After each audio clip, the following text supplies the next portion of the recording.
Welcome to today's edition of Mario Maker 1 All-Stars, our continuing effort to cram in whatever we can of the original Mario Maker before servers go down very soon. The 8th of April, that's 23 days from this point. And it also bears mentioning that today was also a fairly momentous milestone in the history of Maker 1 as it reaches its conclusion on the live servers, which is that Team 0% has now knocked the remaining clearable levels down, still awaiting the first clear to one level. It is, of course, the notorious trimming the herbs, but that is the one and only one that remains, so it might take some time. Who knows if they'll get it done. We certainly wish the people who are running it the best. We're not going to be doing that, of course. We're going to be spending the time that it would take to wipe against the first jump in trimming the herbs on playing probably many other makers instead. And today we're going to be looking at Seenoc, a maker that I've chosen to feature pretty much entirely on the strength of his contribution to 2YMM, or 2 Years of Mario Maker, which was this level, Planet SMM388, which was a surprisingly complete remake of Metroid 2 Return of Samus that released the same day as the official remake of Metroid 2 Samus Returns on the 3DS, and it was kind of a timed release for that occasion.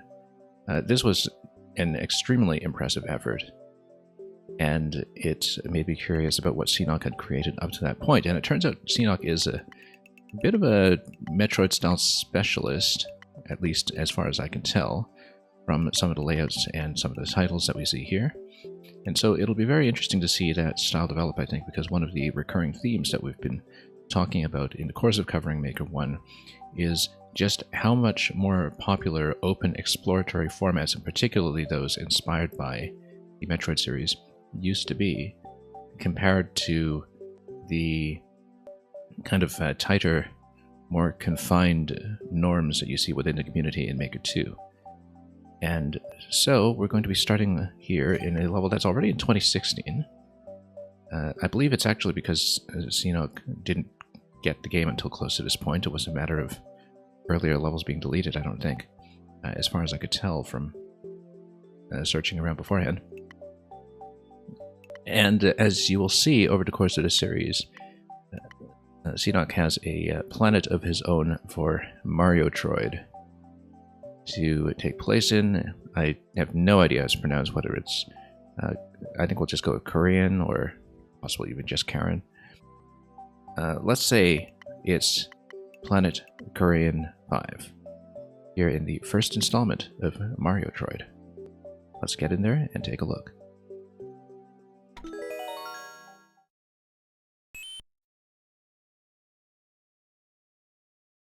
Okay. Kind of mole right off the bat. Whoa, okay, that could have been a danger. And nothing up here so far.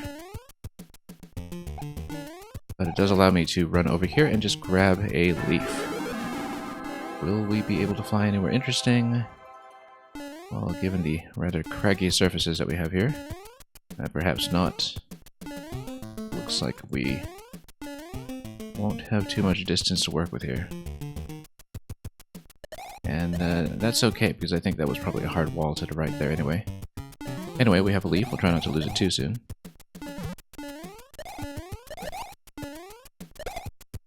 Tap this. And then what do we have over here? The entrance to a shaft in classic Metroid style, which of course means we'll go left to check for the conventional morph ball location, so to speak. And, well, I mean, you know, this technically makes you bigger. I suppose that getting the leaf so early actually did perhaps allow me to shortcut some of the power-up progression, if the idea is that there's going to be a mushroom-based gate on this side. Like this one, for instance. So if you're playing for speed, perhaps you do go for the leaf first and shortcut a few things. I mean, we're not going to be able to drop down here, no way to destroy the bridge. Unless you picked up a clown car halfway or something. Oh. Here's a checkpoint already. Yeah, the leaf really does simplify things considerably. Can't enter that pipe. And... whoop! There we go. We probably can't fly above there. We're going to check that, of course. Nope, nothing.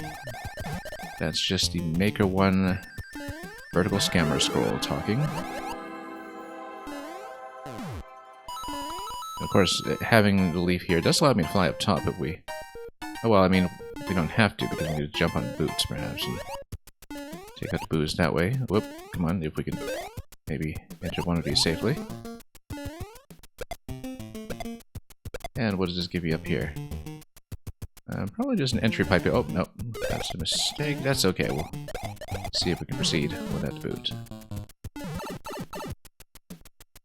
And we can, and indeed, there's a boot here preserving our power-up progression. A reset door, why would that... well, if it is a reset door, let's take a look. Yeah, it is. Probably just to give you the boot, actually, if you do lose it, like I did just here, because of course you can't tail whip with that. Let's check the right side as well, of course. No, nothing. Yeah, so this is entirely just a boot sequence.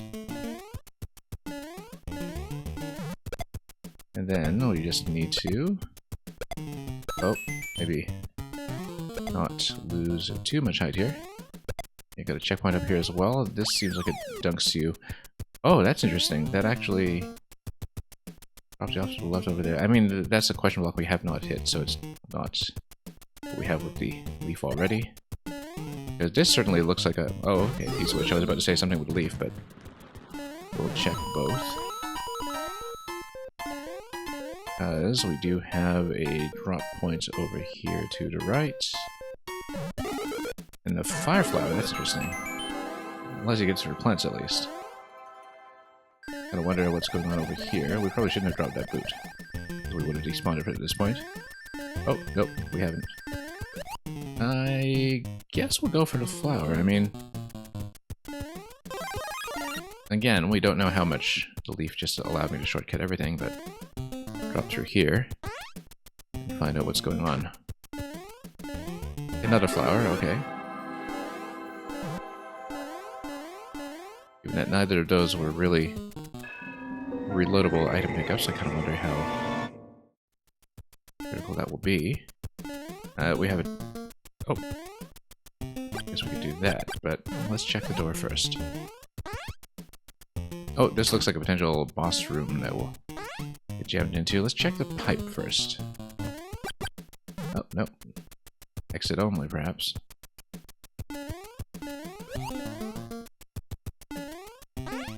Anyway, let's see who's here. Yeah, actually, if we just had the leaf, we could have just busted through this. Looking at the upload date on this one, well, this was in 2016. I actually couldn't remember if this was before key doors.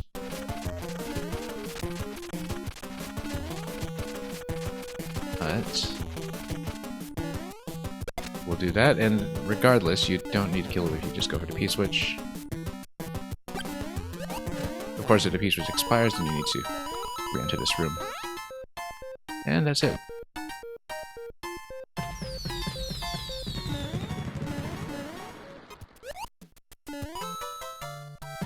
Yeah, not really very many strict power-up gates or anything. It's just sort of an open back-and-forth level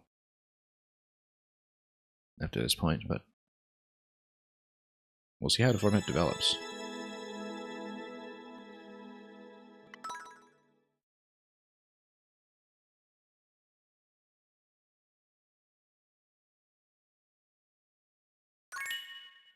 Also, I see that my sound synchronization is probably way off. Way off. Let's see if we can fix that, actually. Since it probably threw up the first level by a bit, we'll try to make a repair quickly. Because, yeah, the sound seems pretty severely delayed. Just give me one moment. We'll try to repair, and hopefully it won't take down a whole stream with it.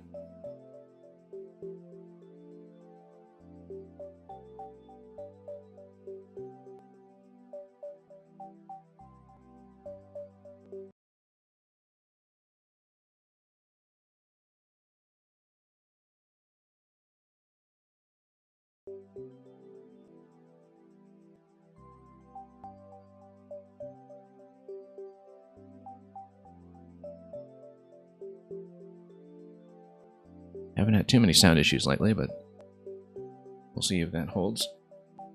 And whether the synchronization is going to be just a little bit better here. Anyway, it'll be a little clearer as we play. Goomba Garrison. And yeah, okay, so this was already in June 2016. So that was after the last content patch. So that's sort of interesting that maybe as an early level in this set, that's there wasn't anything done with the key door in the first level when it comes to boss gating. It's very much kind of like a pre-key door style when it comes to how the junior fight was managed there. Well, let's continue.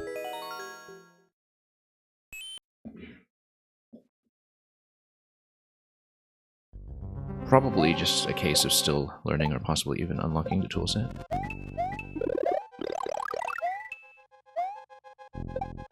I don't know if we'll really have a shot at getting up to the upper pipe, but let's just get in here.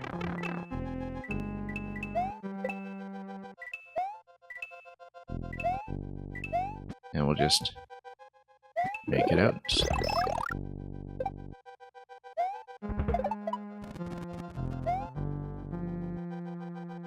And yeah, this is just going to be a P-switch running segment. Kind of makes sense to shortcut it ahead of time, if we wish to do so. And indeed, maybe even take this with us, like this. If we're able to. I think I might have to crouch into it or something, and just to get under. Yeah, okay, we'd be able to do it. Which means we can just do this. Hang on, we'll just reload it as much as possible. I'm just trying to see if we can do things this way, just to mess with it a little bit. There we go. Now, what does this tower do? Just a 1-up. Okay. And we seem to have absconded with a spring here just by skipping the maze.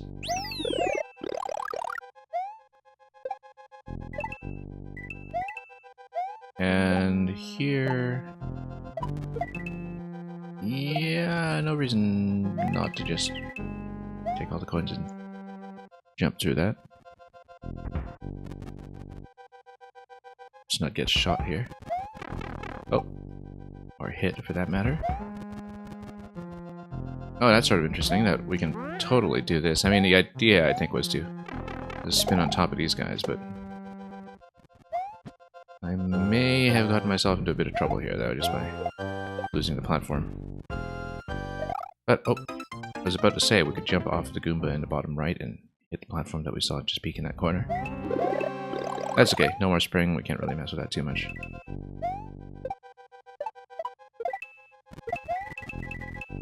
Anyway, let's keep going.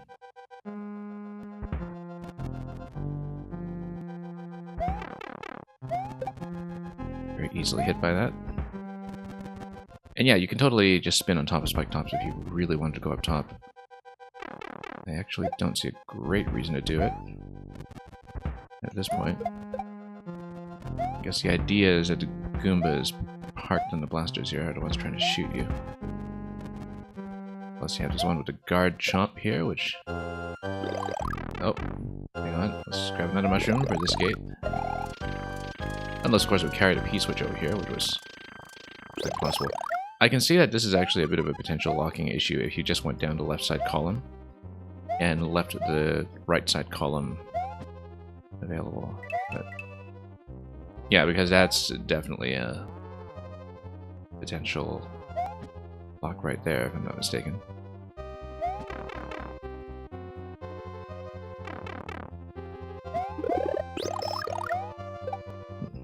But let's try to barge through.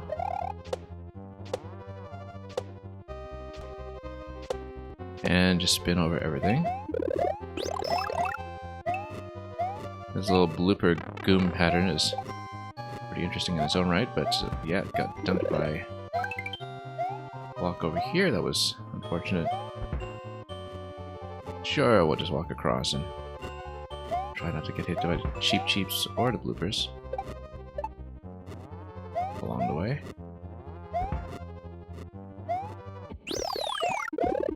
And mushrooms galore, followed by a boss. Okay, now we have a key door. Kind of like what we were talking about in the previous level. Love the decorations here over the Bowser Bridge. Is there a formal term for the Gold Bridge in castle levels? I realized I don't actually have a term for that, and I just thought, okay, Bowser Bridge, I guess that'll do. I never actually knew if there was some kind of agreed upon terminology for that, even though it's been such a classic Mario staple ever since the original Super Mario Brothers.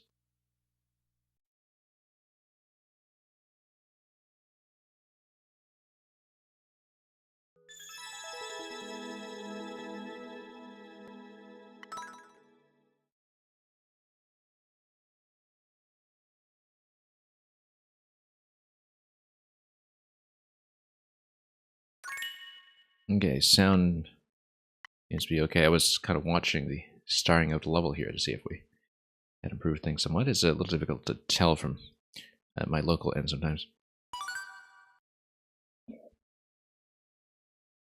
But we're holding up for now. And let's continue. Anyway, Mario Droid Part 2. Return to Korean 5. And this time we do have key doors. We'll see how the design has improved.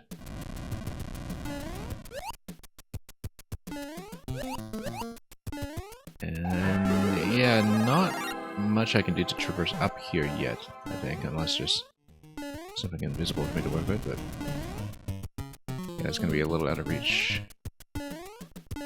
Pretty sure.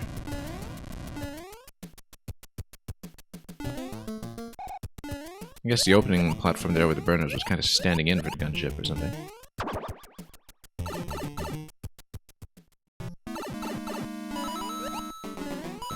And let's climb.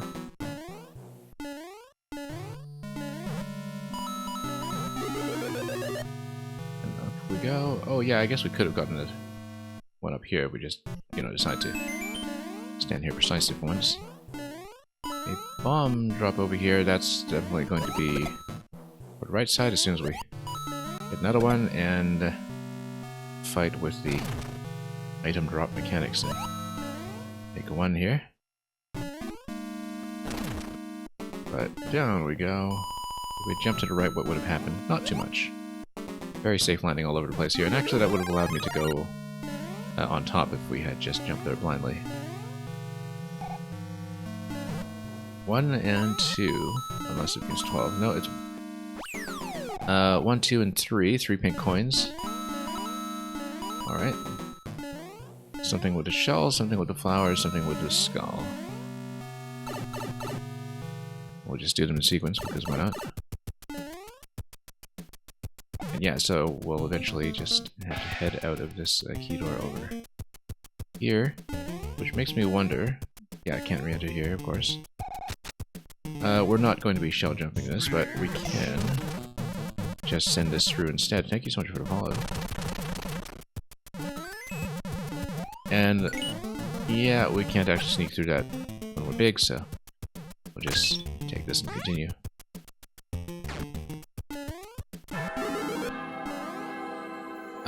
You will donate 3 cents if you beat trimming herbs. You do realize that there exists already, I think, like $500 or $600 worth of bounties on it. And that's... just so you know, I'm well aware that I probably can't even beat the first jump. You know, getting across the first piranha stack. But thank you for the offer, regardless. But we kind of have a realistic picture from having watched a lot of Trimming Derbs. Yeah, no, I realize that 3 cents is valuable here, but I think we'd have to round that anyway, just given the devaluation of the penny. It is much cooler. You're absolutely right about that.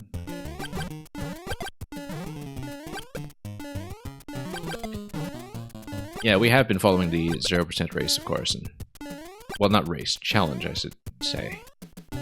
And we'll see what winds up happening with that level, whether it does wind up being viable in the end. Why don't we just jump with the boots instead of trying to fire at everything? That's much better. And then, more boots.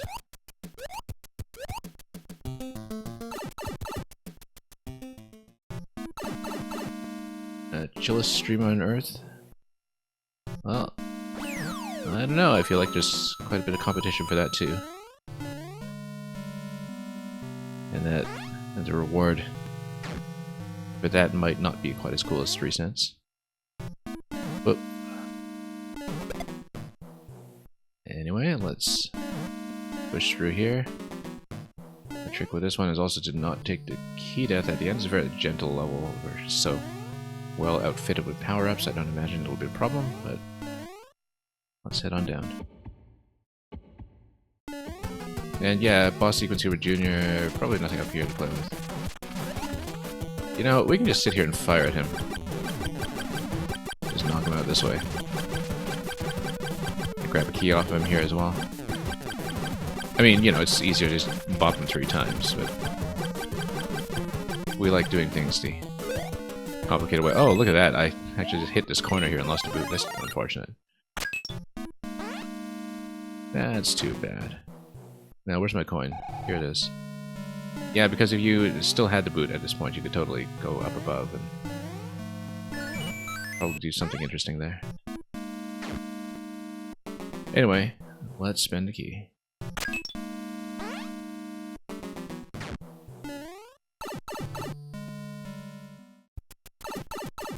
Yeah, not so exploratory so far, but yeah, as I suspected, this is kind of the gunship equivalent, at least at this stage.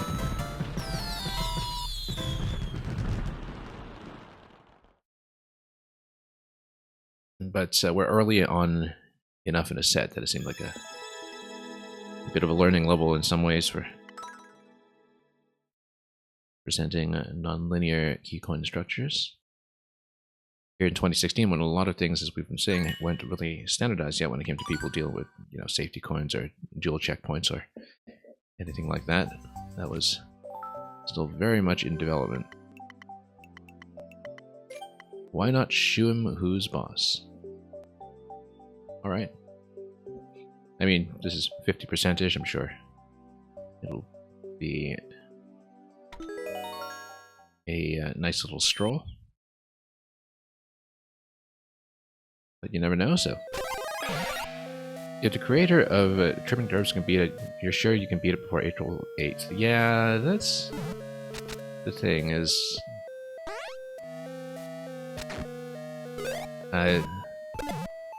It's kind of interesting, because, like, I already see some of the top players who've been grinding at level just absolutely losing their minds about it. And starting to complain that, you know, what if this creator mysteriously had tool assist like years before everybody else or something like that. And I don't find that theory particularly plausible, but you can see that, you know, people are kind of in a bargaining phase already. But that's what happens under time pressure. It just happens. Oh, that's interesting that we can... Look at this illusion over here. That's interesting. Now, yeah, that I did not expect, that we could just cut through this platform like that. Natcap, welcome. Let me give you a big shout out first of all.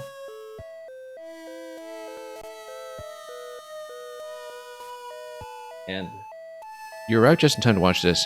Oh, actually, no, let's reset this. I want to show this off again. See this muncher over here?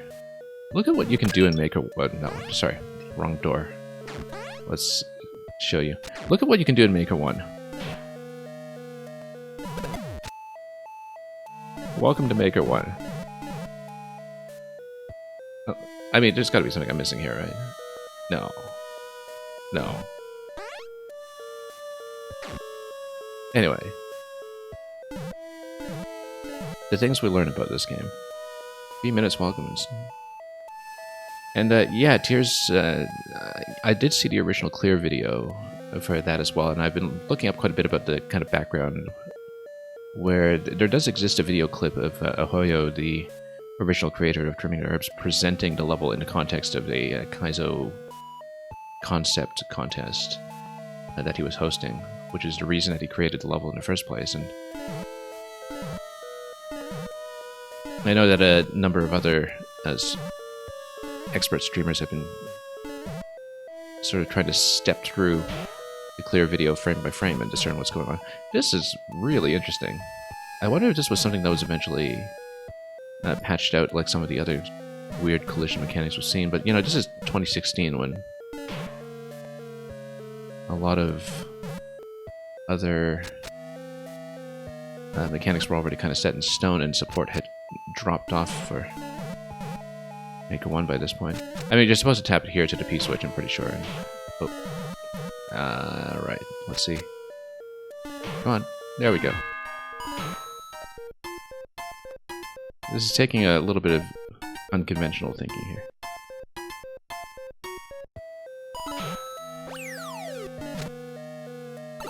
And yeah, I mean, you know, Tears, I think at this point, I mean, you know, I wasn't really up to speed with a lot of the Kaizo scene in Maker 1 or anything, but of course, this situation with Trimming Herbs drew a bit of attention to the background behind Bombs 5, which was uploaded just before the cutoff in 2021, and was for some time considered, I think, the hardest level that was on the live server. So this was a maker that people knew was capable of this kind of thing, and for some reason, you know, I think when people were organizing Team 0% and figuring out what the biggest threats would be, they just didn't give this level nearly enough attention until much later than they should have, where I think it would be in a different situation here if, you know, you had people working on this, say, months earlier. But from what I could see, it was really only within the past 2 or 3 weeks or so that people noticed, as you were getting down to the final 100 levels or so, wow, this is going to be the final boss. And that among people who were actually, you know, getting their hands on a controller and playing the level, that it became increasingly obvious that it was going to be the final boss.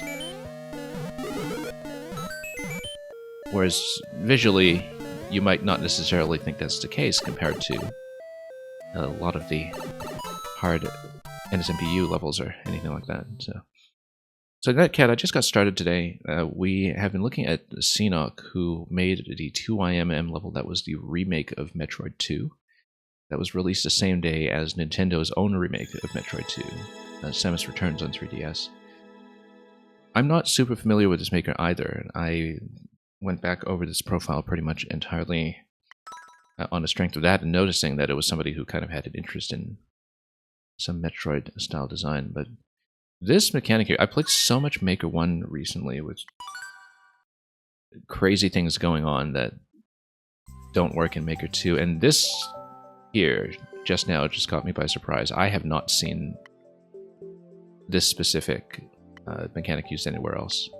And I've been playing so much of this game recently, and so that's a very interesting discovery. Maybe it was better known at the time or something, but you can see that the popularity really sort of blew up a little bit, so.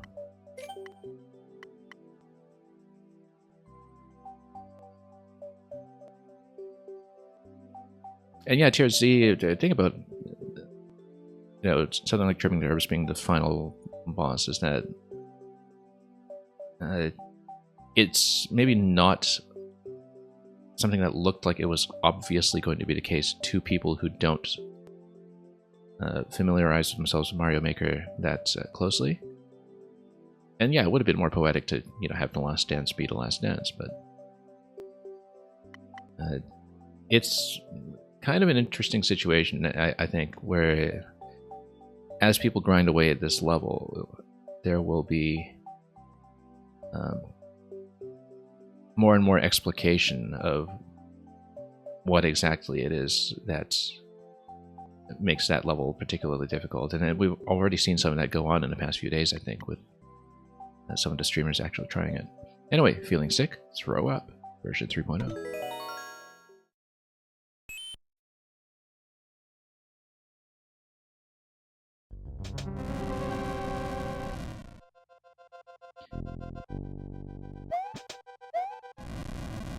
But yeah, given that the creator is somebody who is known to the Kaizo community and who had once actively been a streamer, but who was last active, I think, 2 years ago, it's kind of interesting that he sort of disappeared off the map and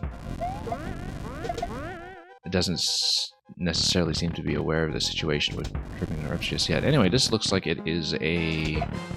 Whoops. Hot potato level. Oh, how did I drop the bomb while entering the door? Mr. All Games All Day, thank you for coming in.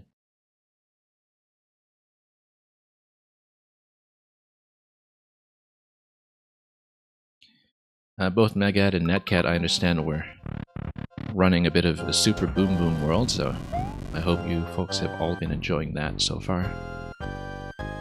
Okay, let's get back to this bomb here. Where was that bomb? It's going to be... Yeah, this is going to activate.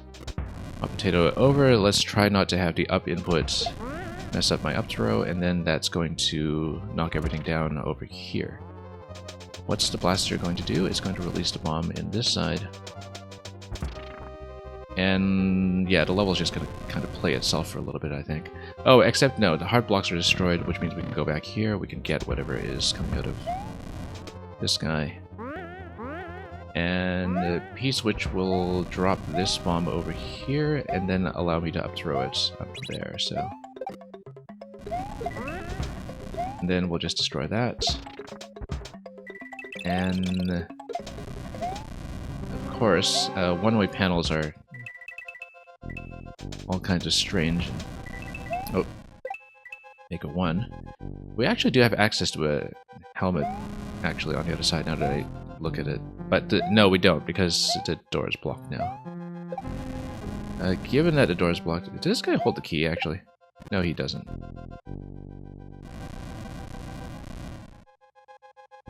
Then, do I go up here with a shell?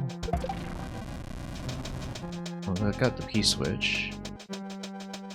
Shell wouldn't really do much of anything except get trapped in the one-way panel. I totally lost track of what I was doing. So yeah, everything comes... Whoa. That was unfortunate. Yeah, Zucchini, welcome as well. And Mr. All Games All Day, yes, I did beat the Ragnarok X level when I reconnected. So I think in total it took me close to 3 hours or something for something that was honestly not even really a hard level. It was just that it was wildly inconsistent about reading it. But yeah, we did actually close out the rest of his profile before I logged off yesterday. And it didn't take me very long.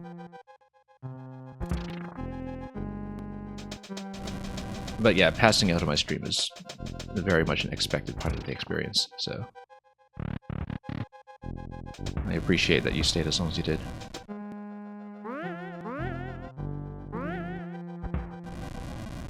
And Zucchini, incidentally, I was saying on stream yesterday that what a lot of Mario Maker streaming could really benefit from is some kind of eye tracking, so you can see what people are looking at and see some kind of visualization of it. And I was informed that you actually did have that up and running at some point.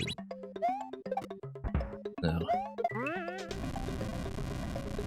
If that's the case, I should let you know that there is like a great deal of interest in that. Okay, so this is gonna wake up. I actually never at any point saw what was holding the key. Because it's not the Koopa down here. So what is holding the key? It's not this block because that activated with the P-switch. It's probably just... Oh. Thank you for the raise, Zucchini. We're just getting one after the other. Yeah, you had the eye tracker for a while. And Yeah, no, I didn't know that because it was something that conceptually I always thought would be really interesting to have in Maker, and I didn't know anybody had actually done it. Can we knock out any of this with a P-switch, I wonder? Or if we take the shell through... Yeah, so I got up to this point and I don't see what the target is now. Because we can do the bomb walk over. So let's say we go here. Everything drops.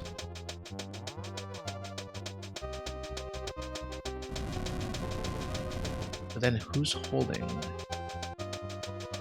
the... Oh, I probably need to navigate up to the top myself, perhaps, and actually traverse to the top of the level. There's only one way that I can see I can do that, which is to head up here, perhaps. I mean, you know, technically you could shell jump it or something if you really wanted, but maybe that's not such a good idea. Or even, not with a P jump, but... Wait a minute, so what would be holding the key? I absolutely don't see it. Because we can't re-enter to right at this point. Would I take the whoops, no. Wonder if it's anything to do with the bomb drop over there. Let's say we go through here with a P state.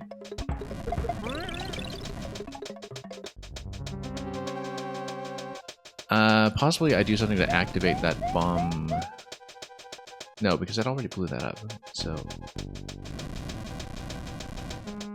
I guess we never saw what was going on with the hard block on the top right? I'm not sure. Because everything in this level has just been about doing the up throws to bounce objects, and I actually don't see how to proceed. That's gonna jump. I mean, technically, I guess you could, you know, try to shell jump up and... I doubt it's that kind of level. It's not that kind of maker, but... Let's say we did an up throw with a shell here, because, you know, obtaining the shell is progress. Oh, that's totally it. Okay, okay, that was obscured, but... If you thought about the shell as progress, I guess that's how you proceed. Okay, that makes sense. I mean, that was the only interaction to try, because, you know, obtaining the shell was the only step forward, and that was really the only possible interaction. What wasn't clear to me was that the deflection would actually send a shell over to Blaster with that up throw, so... Took a bit of guesswork here, but... I got it.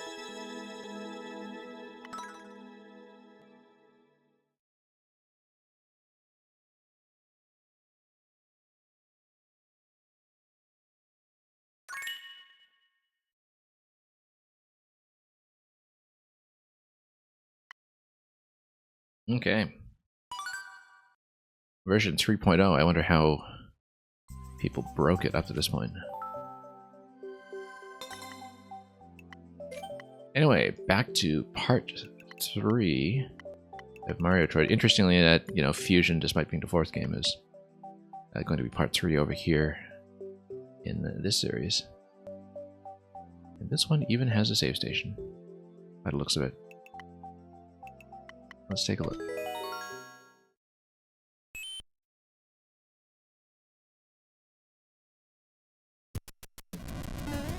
Okay.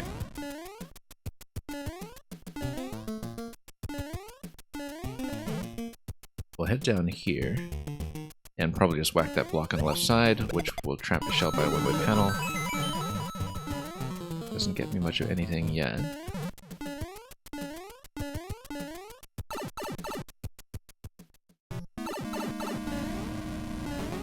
Okay. And yeah, it's going to be 5 pink coins somewhere in the layout. We already did kind of catch a glimpse of one below. I am going to try to run up here on the right side in just a moment to check this. Probably just a one-up location, and it is. And yeah, eventually we'll be looking at this door over here. Look at this little lift setup over here. I mean, you know, it's aligned in the layout, but then we scrolled it in with a bit of displacement from the camera, I'm sure. And true to Metroid form, we'll be going left first to check power-ups, but yes, okay, that requires a boot, probably. Or a shell, just, you know, fire something at it. I mean, it's indicating to you that it wants you to have to boot, but you could totally do it just with a shell if you went up along the way. Mushroom gate over here. Yeah, now we're beginning to see some of the power-up gating take place, much more so than the other Metroid theme creations so far. We'll just run all the way here first. And yeah, it kind of maybe gives away well in advance which power-up you're encouraged to use rather than letting you think about it, which I think maybe gives away just a little too much, because I don't mind just looking for that myself. It's going to be boot on the right side. Look at this blank space over here, indicating to me that plain old Mario can get the job done. For once. But that just gives you the coin. It doesn't give you much of anything except, of course, the mushroom, which then allows us to head down. Yes.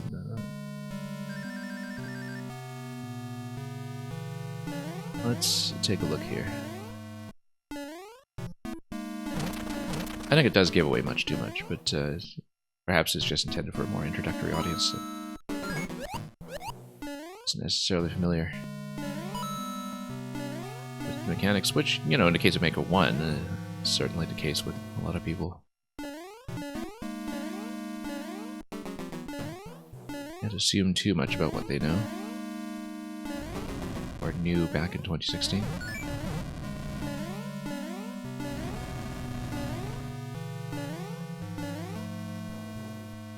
It was, I think, always the dream of anybody that raced on SMB3 that you'd eventually have Karibo's Shoe make such a huge comeback and just be all over the place when it comes to level design. It did, of course, come back first with slightly different mechanics in Super Mario Advance 4, which we showed off last year. Oh, missed it. Amazing.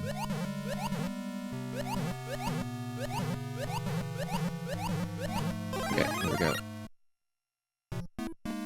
And yeah, we know where the fire gate with the bomb is. We just need to head towards it.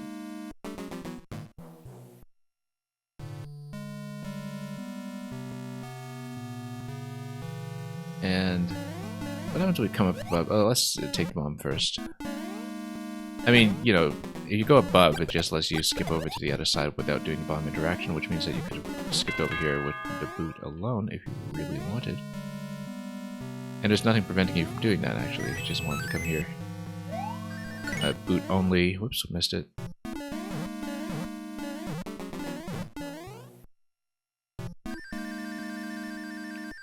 Nice to see an alternative route provided there.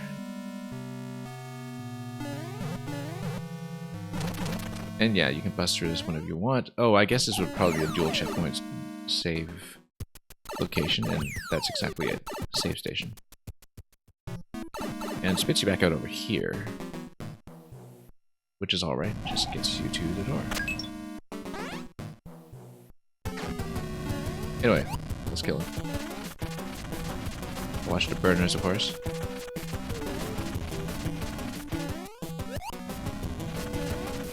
I'm going to stand well out of the way. And oh.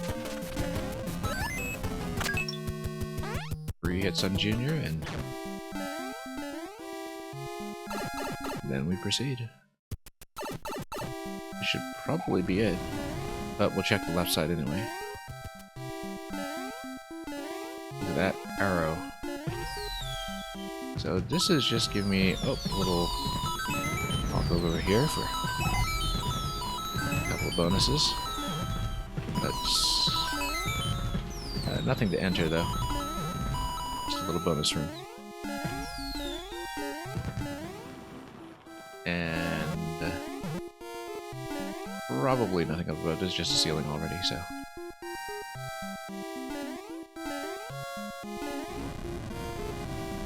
And yeah, you can see that the gunship here is steadily being upgraded from level to level. A couple more thrusters attached to it this time.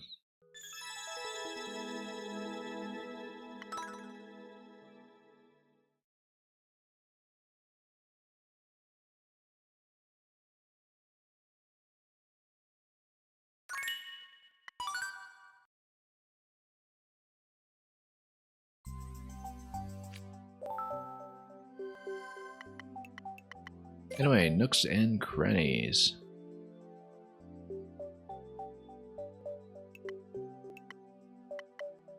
Yeah, definitely one of the more relaxed profiles that we've looked at so far. But it's always interesting to see what people can get done within that level of difficulty tuning. And how they can keep it mechanically interesting. Oh, I guess you choose which way you go. And how poorly did we choose here? Yeah, I have to hunt and peck a little bit.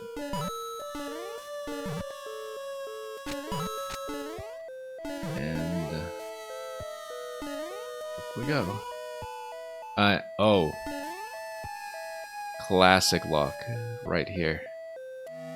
And it's funny because since you can enter pipes from the bottom tile in Make 1, invisible blocks here actually would have solved this perfectly fine. So, speaking of nooks and crannies, well, we found one.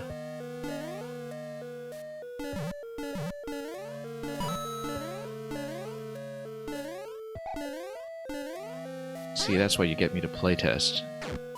I actually do check for things that are obviously going to lock you.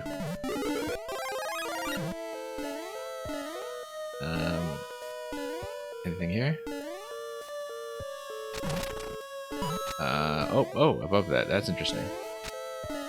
Let's keep our heads down here. Yeah, very easy to overshoot that jump. Very, very easy. I guess we just need to hunt.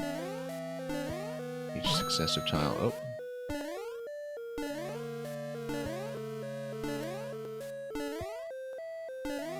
Unless... Okay. Oh, I see. Yeah, you're supposed to look at the screen on the right side. Yeah, I get it now, conceptually. I wasn't paying attention to this at all, I guess. Unless this is the first room where you see it. But look at the semi-solid on the right side. The semi-solid on the right side tells you where to hunt for blocks on the left side. That's how it works. Yeah, imagine that, you know, you actually paid attention while playing this level. You could see the platforms matching like that. Sneaky Buzz, welcome.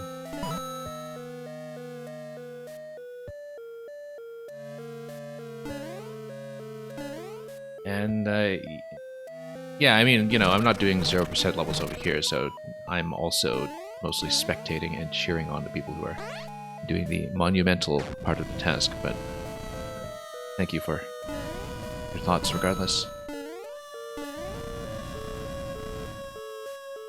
And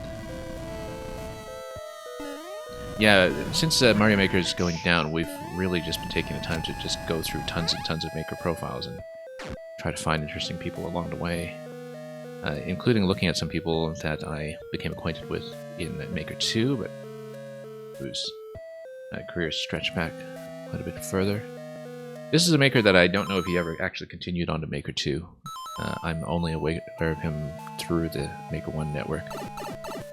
Thank you for the follow, Jonatron. So yeah, once again, we can look at the layout on the left side. So yeah, it's kind of an interesting concept here as a sort of visual clue level. Reminds me of some of the other visual concept levels that we've seen from like Aaron's Pause for Effect or Kavak's level Nikki's Puzzling Pictures, you know, where mechanically it's easy to work with as long as you don't fall into the pit in the final jump here. But once you notice what's going on, then you engage with a level in a way that's a bit unique. Just entirely using the decorative elements that are often kind of invisible to the player in most normal circumstances. And Snaky Bus, thank you for the follow as well. Yeah, here on the stream we've been running Maker 1 profiles for the past couple of weeks since early January, and the plan is to keep doing that until it's shut down. I am normally a Maker 2 streamer, and we'll be going back to a lot of Maker 2 for Super Worlds in particular in April, but for now we're just trying to see as much as we can before things go down and try to find some interesting creations along the way, and that one was pretty interesting. So, Bowser's Bare Bones Bastion.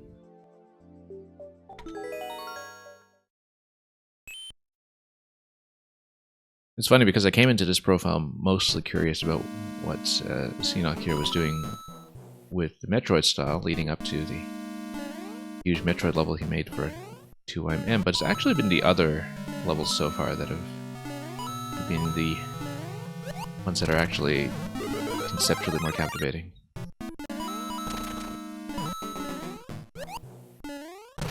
Anyway, oh, popped our head on this kind of thing again. Let's be careful. And totally not find any blocks to run up against just yet.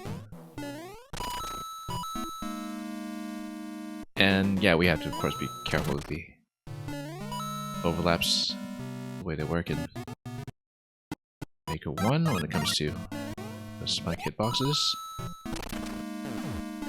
Okay, this is more visible than I feared. What is Blaster calling here? It's like it's asking to drop out. Oh, whoops. Yeah, once again, let's pay attention to the semi-solid and spike priority.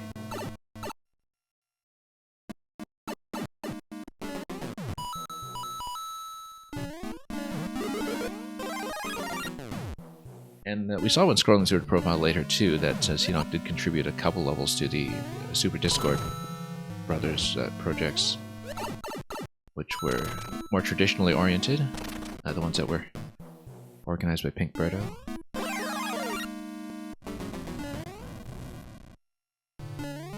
And so you can definitely see the interest in the more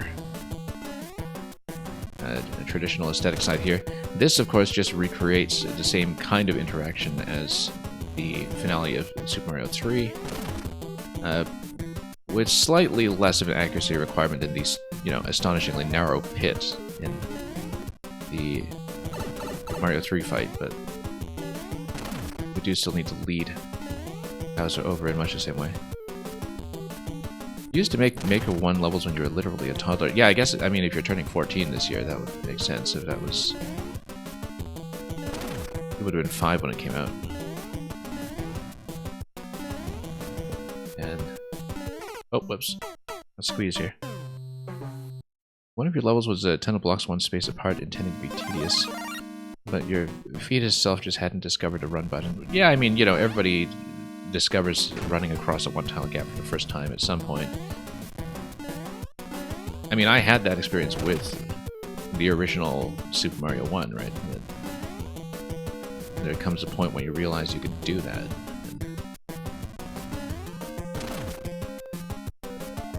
One thing we were talking about on the stream yesterday quite a bit was, just this sense of community knowledge that was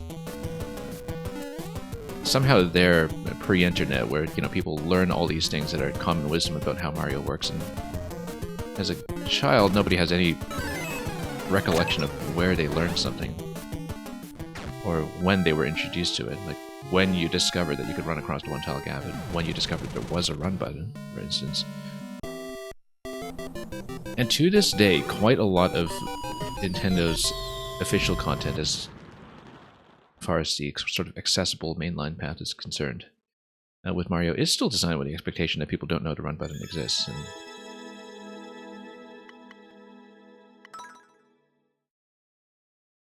I sort of remember playing Super Mario World for the first time and getting through most of it not really dashing anywhere apart from using the cape, perhaps, and that it didn't really get me into trouble until all the blades in Wendy's Castle in World 6. Which, as a child, like, that was the roadblock I remember. And then, now you go back to it, it's completely unremarkable. You just run through things with decent timing and you're fine.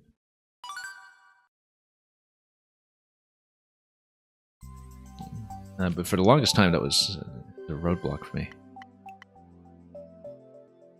Anyway, Mario plays Breakout.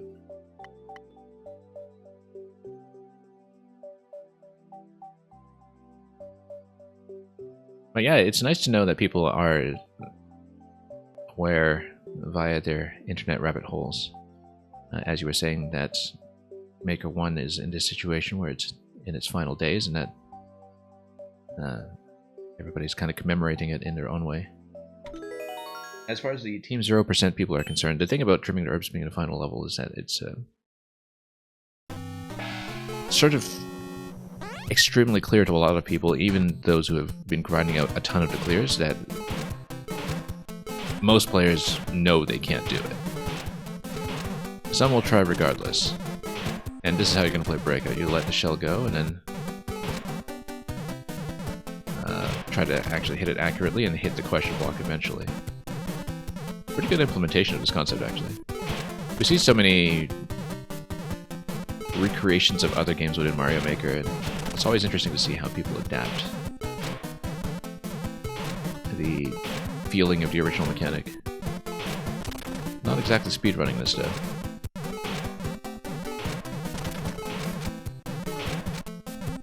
Because of course, you're not sliding a pedal back and forth with this one, but you are trying to get the whole deflection pattern to cooperate with you. I wonder if there's any risk of the munches kind of clipping on top of the shell and killing it, but I guess that's what the reset door is for. You need to dip out. Oop. I could just hit any of this accurately at all. There we go. I wonder what's going on with the P switch on the right side there, where you need a 1P to drop first. Oh no, that was just the initial activation. Okay, that's what it was. Anyway, part 2.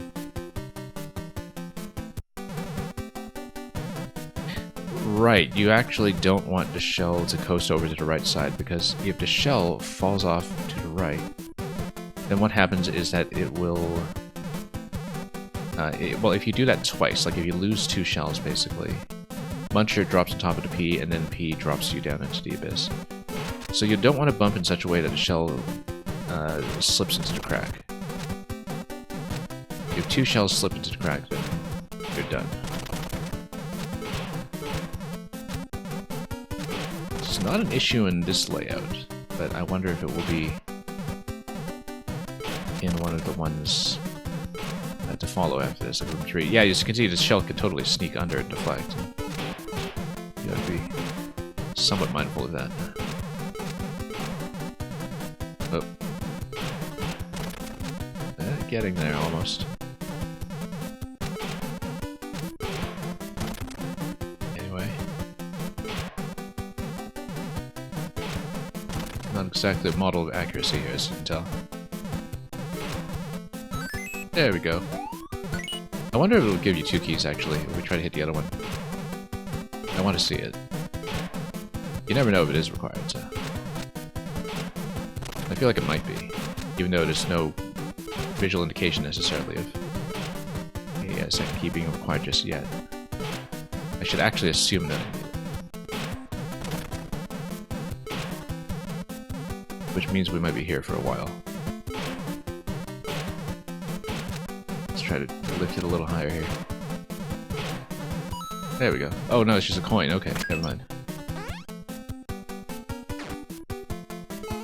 You're using picture-in-picture to watch someone grinding trimming their herbs attempts while watching this. Yeah, I hope you're enjoying the dual stream.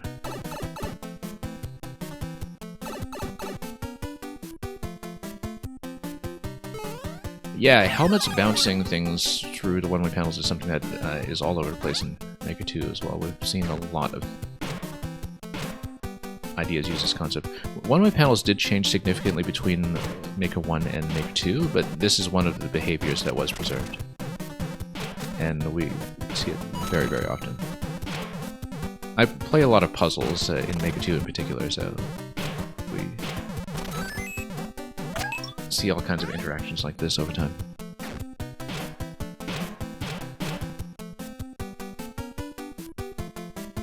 Anyway, we do need to get over here far enough to let the shell launch.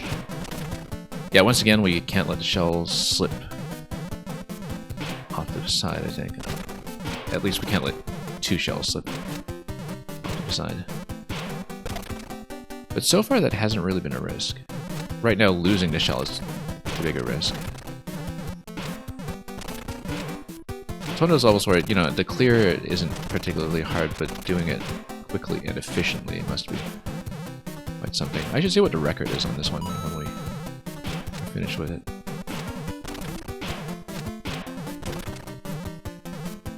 And yeah, that was blocked by the hard block on the track. Otherwise I had one that probably would have made it. Almost. There we go. And yeah, Tears, welcome back.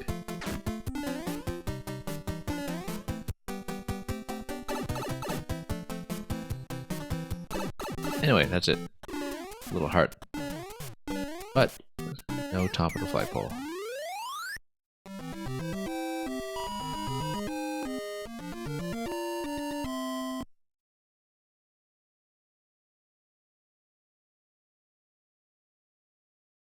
It's funny because that's one of the few one-way panel behaviors that does transfer accurately to Maker 2.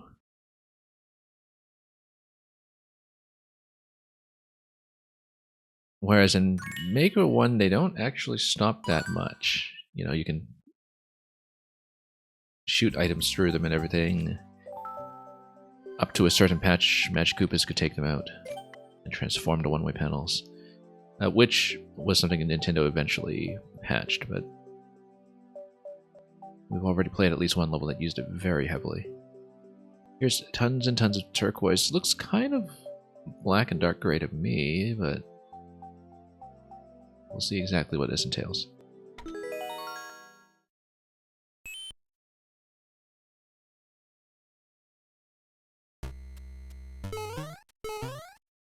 Anyway. Let's get over here.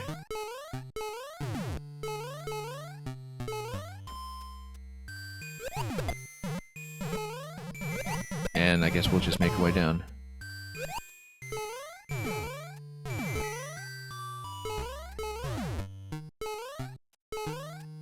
Just a lot of semi-camouflage platforming here.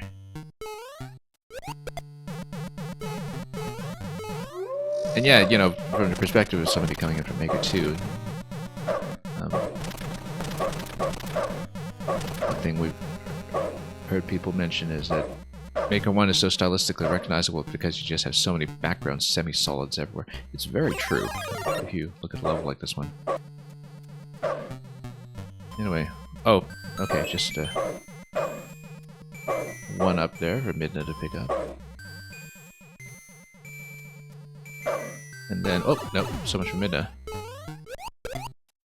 Looks like a P-door drops you from the other side here. Whoa, okay, never mind.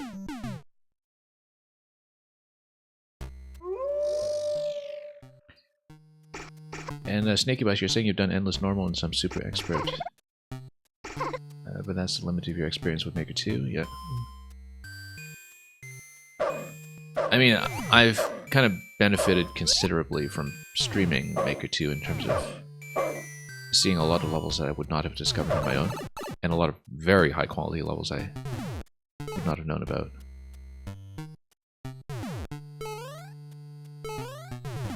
I feel like it's pretty commonly the case that a lot of people drop out of Maker before they've actually seen any of the good stuff. Oh, interesting that there's a key on the other side there. I wonder if we can reach it. Nope, we're going to clip right on top of that. Yeah, and Maker 1, if you're within about a tile and a half of the flagpole, you just drop on it, so I don't know if that was really a reachable key door.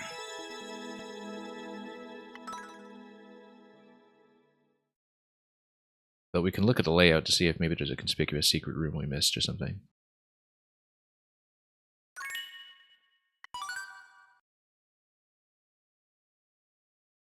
Yeah, I actually almost never play Endless. I looked at my statistics in Maker 1 today as well, and it turns out, back in 2015, I guess, I only ever did 5 runs of 100 Mario as well, which is also why I have very few costumes unlocked in the editor. And I won't have time to unlock them all between now and shutdown. Yeah, it looks like the key door is actually kind of matched to something in the top right corner. I feel like it's not supposed to be reachable then, given that you don't really have any flexibility with that jump over the flag. It's just meant to give you a fun-looking exit. Where was that P-door interaction coming from then? P-door dropping you in. We never found it. Huh. Yeah, I can kind of see... Well, not sure. Let's say red equals rad. No, red is not equal to rad. Okay, red is not rad. So let's not touch red things, I guess. Maybe it's a lot of the red mushroom platforms stacked on spikes again or something.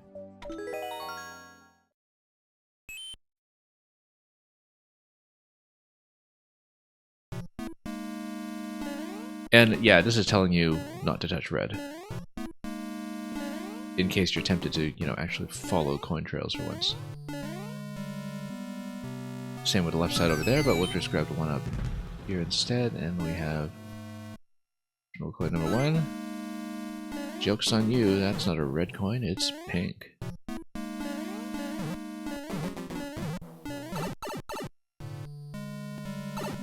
Anyway, checkpoint 1. We will try to go for the optional objectives as much as we can. I know I wasn't as thorough about the level before this one, but I do like to see optional content when it is interesting.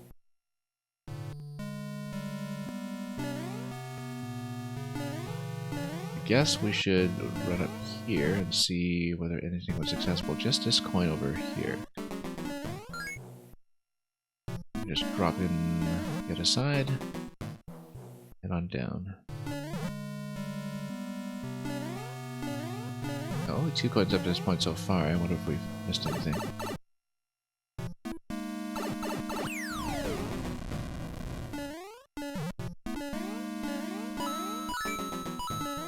Here's number 3. Probably easier to just go over. As long as we're cautious about some of this.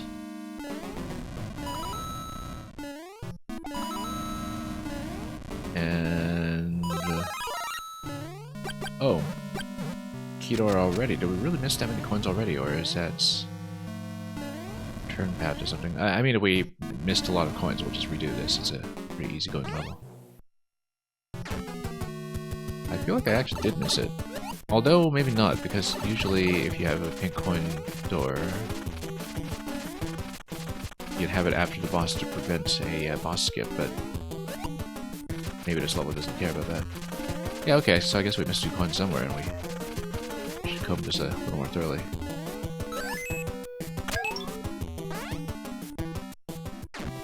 What was stopping me from... oh yeah, that door drops you by a tile. I was wondering, what's stopping me from just taking this back? You win. Well, not really. We do need to find the optional door. One came in. Welcome. It's going alright. We're running a comparatively relaxed profile today.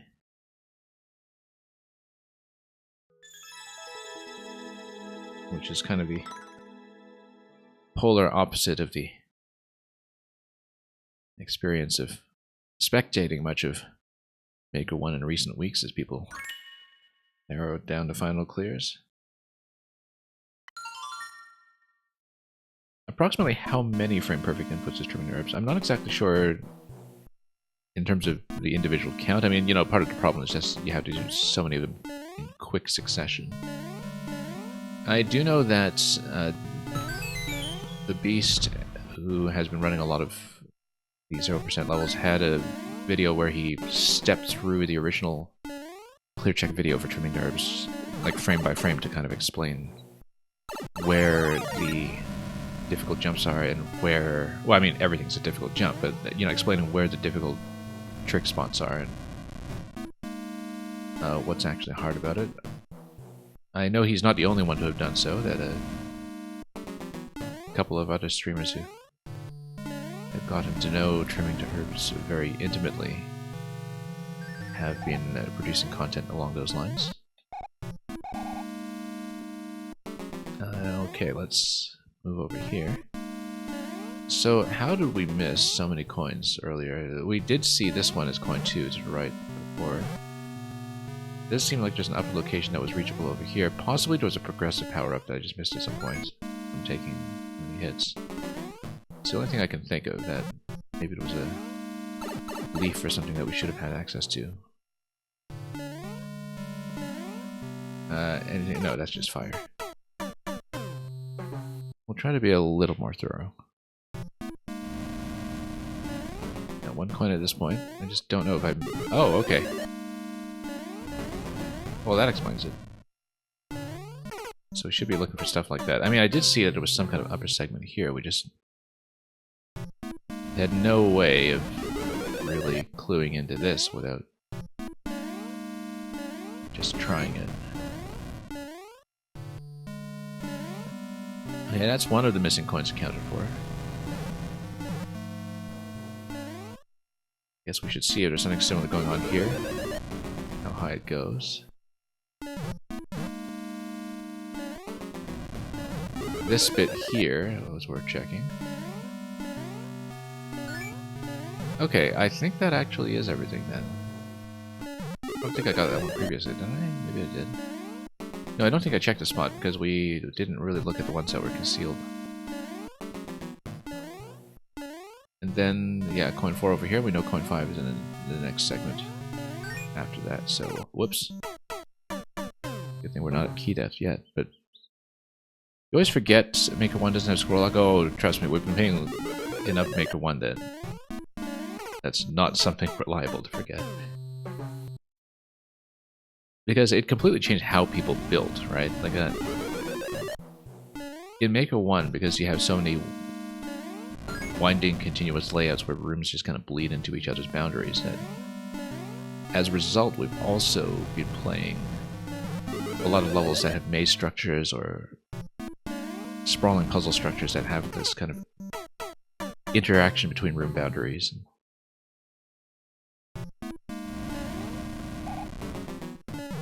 It's been very interesting to see.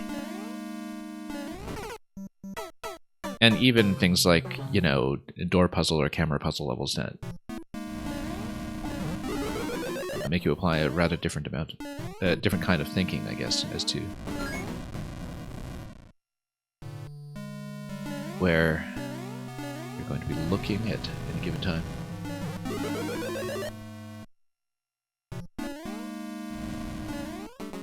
Anyway, let's drop off over here and try not to die to the spike top segment, which again we'll just somewhat cautious about. I say as I jump over the Potaboo rather needlessly. Oh, okay, that one felt a little bit out of view. I guess the track was a dead giveaway, but. And the fact that I died to it before was a good giveaway, but we're slow learners at this sometimes. That was a terrible jump.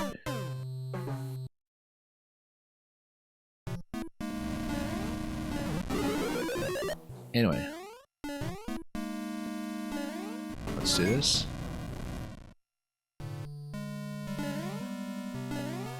And continue.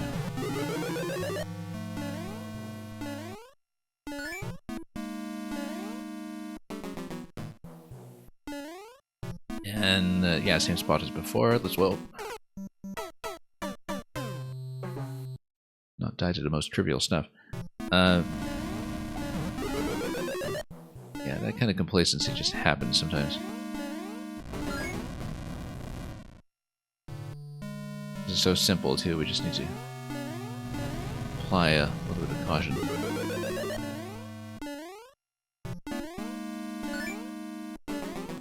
And yeah, let's watch out for the camera here as we drop.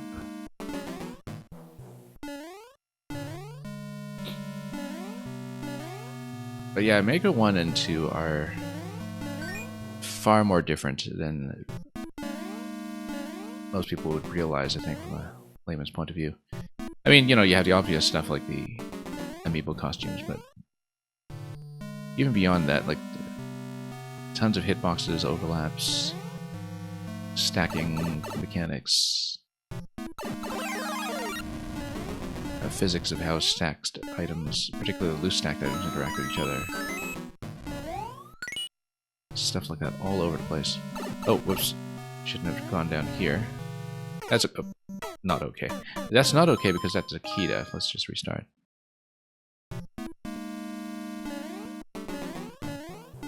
Okay.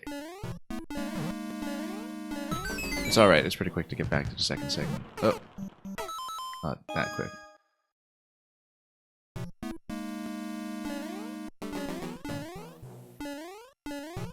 Getting a bit careless here.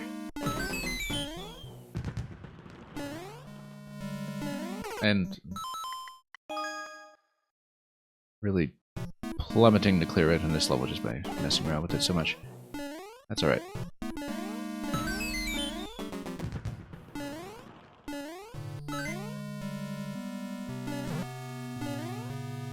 Anyway, let's head on up.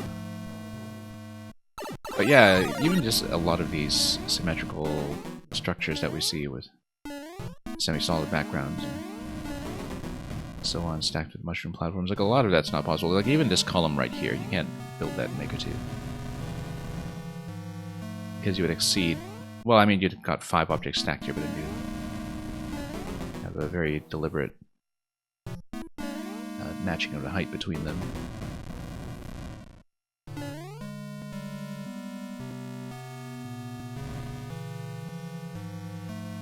Whereas in Maker 2, to get something in the foreground or background, you do have to have a specific order for them. Did I? No, I didn't do this one yet.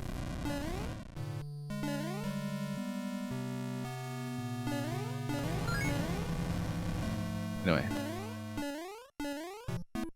Back we go.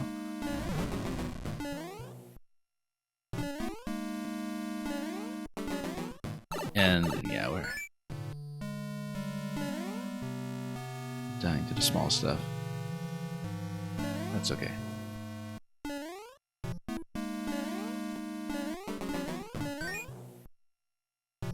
And yeah, let's not drop on top of this track down here, just because we know something's likely to come up.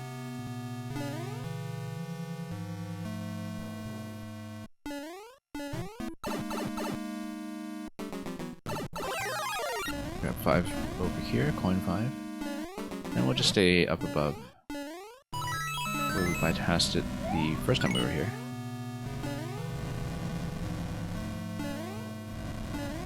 And then enter this way.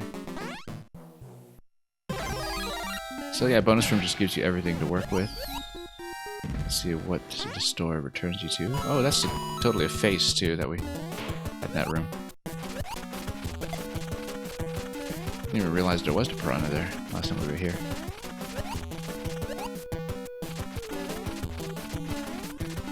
Anyway, that is going to trivialize the fight somewhat. Whoop. Which is not to say I'll do it accurately. Oh, I guess if you had kept a boot... Well, there's nothing past the axe. So, jumping past it would do nothing.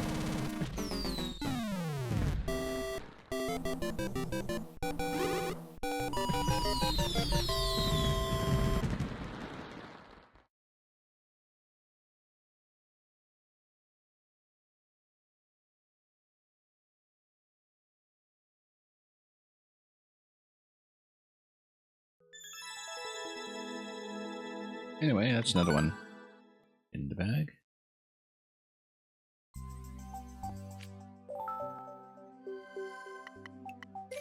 Jazz and blues, very appropriate for this stream. featuring Koopa and Troopa. Look at that saxophone there on the right.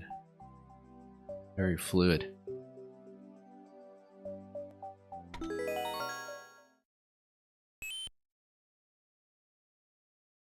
Lovely piece of pixel art. So, Junior and Junior, more like that. I don't think I've really played with the Junior Clown Car Smash costume before, actually. I keep seeing so many costumes that I hadn't really previously played with in action. Look at the way he crouches into it. It's really fun. So, interestingly enough, I think there's a bit of kinship here between at this level and the dual Koopa Troopa level, which was a concept that we saw from both Mariotto and Lantis. Have done that in the past with takes on their own. This is the first time I've seen it with Double Junior, though. I wonder if it was possible to get Junior over here to kind of skip over to one-way panel. Can you actually get him to walk? Sort of need him to in order to do this. I think just given Junior's mechanics, maybe this doesn't work quite as responsibly as the other partnership level concepts that we've seen with things like the Green Koopas, but it's definitely a bit more flavorful in its own way. Sure, let's grab this.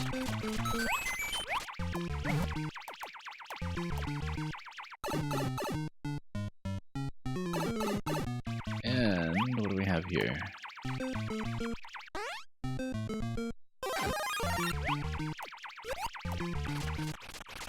We'll just let him dunk the P. If it does expire, of course, you just go back through the door to respawn.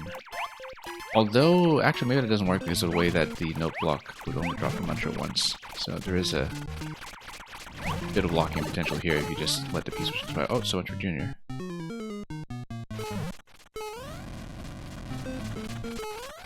Oh. And we've got... Oh! 2 keys at some point. Where was that second key coming from? I wonder. But only 1 key door, hence why we can only keep 1 key. I don't know what that's all about. I didn't even see where the second key was coming from, but it was a block that was hit or something.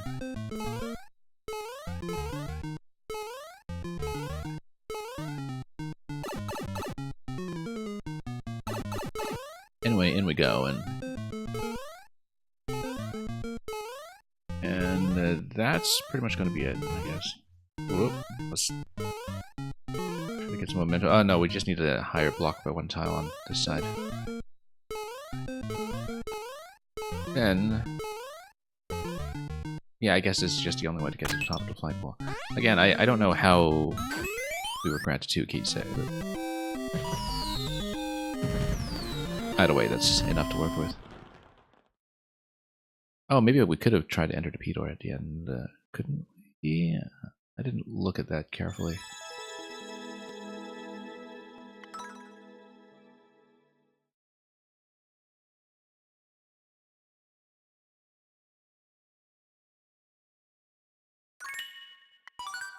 Let me take a look at the layout quickly.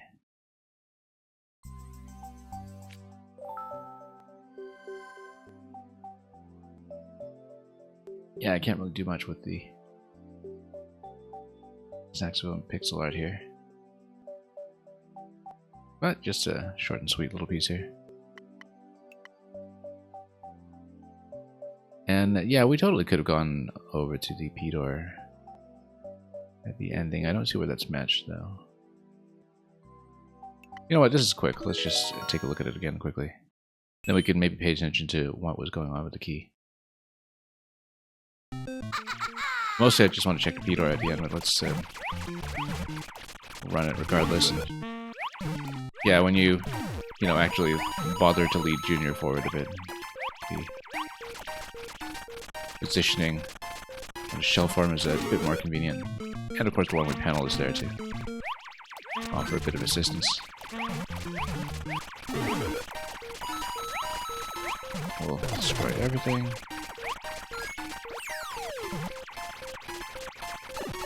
Now, you come in here with the P state already active, so that affect anything. No, it's a transitional room. And we'll have a P activated in this location anyway. I guess theoretically you could just speed through, but...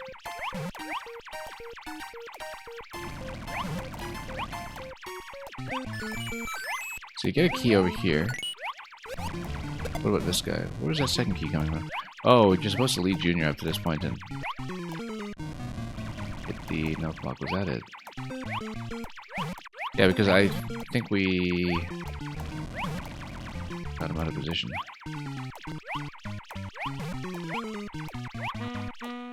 Yeah, there we go. Let's just roll him over. I guess maybe it's a case of, you know, having two options for getting the key. You don't have to lead Junior over, but if you do, and put yourself at risk of the fireballs, then you get an alternate shot at the key in the event that you didn't grab the pink coins already in all the obvious locations. If you would like to maybe run across here a bit.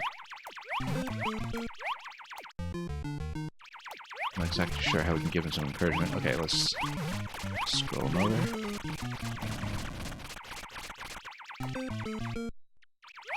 Nope, let's not get crushed. That was not a good idea. Yeah, the second key must have been from this no block here. If you watch it. Yeah, and it just drops the key. Yeah. Two options for doing it. That's what it was.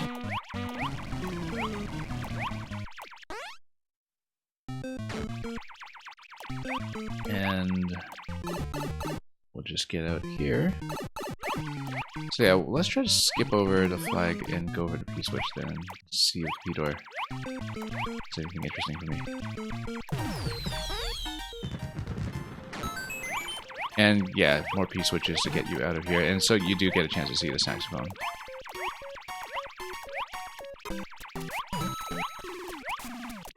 Up close.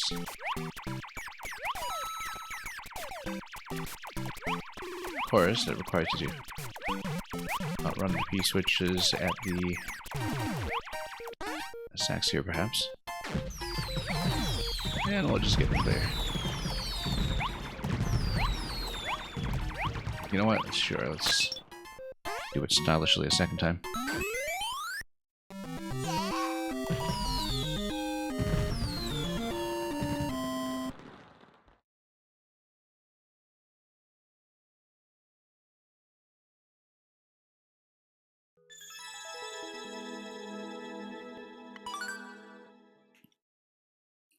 "34-second record on this." Now that must have been very slick.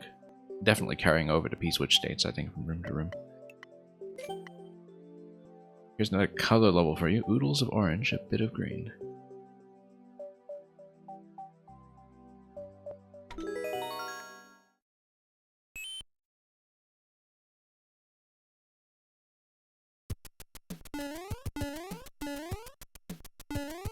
And... sure, we'll take this with us, why not? As long as we don't. Oh, whoops.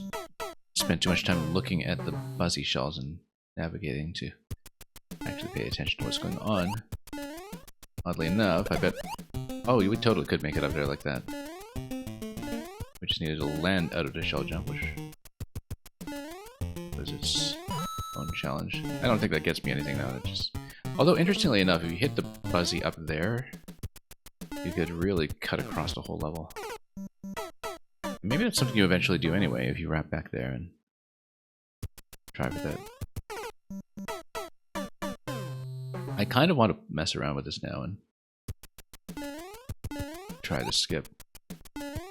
Oh, not so much. Okay, that's fine. If we can't do it, we can't do it. But I'll attempt that next time we're back at the start. Are we? You make it back here. Oh, a little optional bit over here, perhaps. Except we have to wrap around this bit. Oh, whoops, no, never mind. Look at all these pipe clusters too, all these stacking designs here that we just don't get anymore. Look at that, you can actually skip right to checkpoint. We'll try to do the level the real way too, but nice that we actually had a little bit of a speed skip here. I'm sure it's been done before and that we're nowhere close to a record or anything, but we might as well try to blitz through this a little bit just to... Oh, never mind.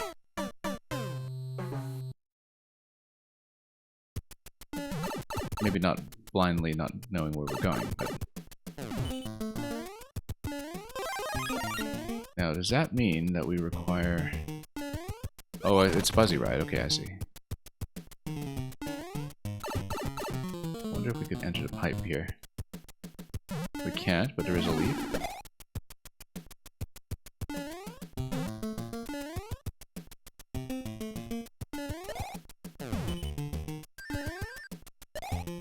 Oh, nope.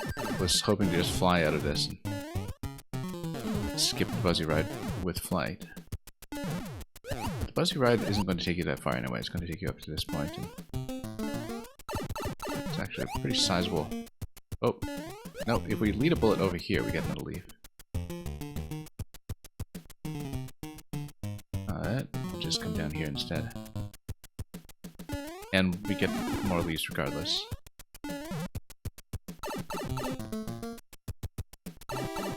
We'll redo it because we skipped so much of the level. And I do want to see it properly, but I kind of wonder how that compared with speed. Surely that shell jump skip must be commonly done at this point. Yeah, 28-second clear. That definitely uses a skip. We'll do it again. I'm glad we saw it, but neat little thing to have available. Okay.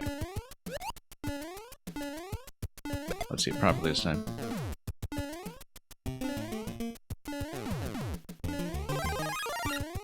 Oh, 4 blocks down there this time. We saw 3 last time. Guess maybe some variance to how we scroll things in. Unless I'm looking at a different segment than I think I am. Yeah, I'm sure that maybe these were placed together in the editor and that they're offset by camera position, of course. Yeah, given the overlap there, since we jump to Big Shell, we don't actually get to project it forward and break stuff. Do kill it instantly.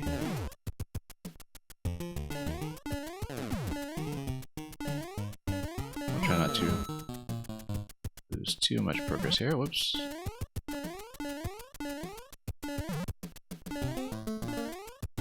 I was trying to get here. Oh yeah, there we go. Not much to work with though.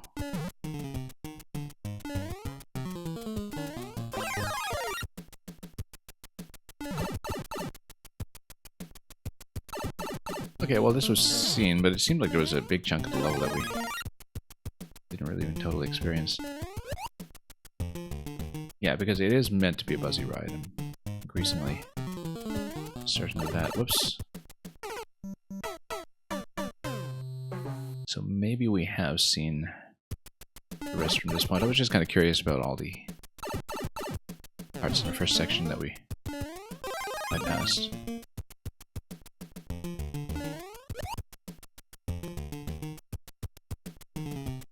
Anyway, yeah, we had gone up here before as well. Don't know if there is a reason to keep going with the Buzzy Ride. Perhaps we can get on top of the pipes over here. Would be interesting.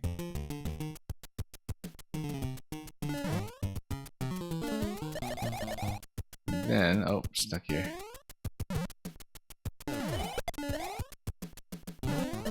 I know. Same mistake.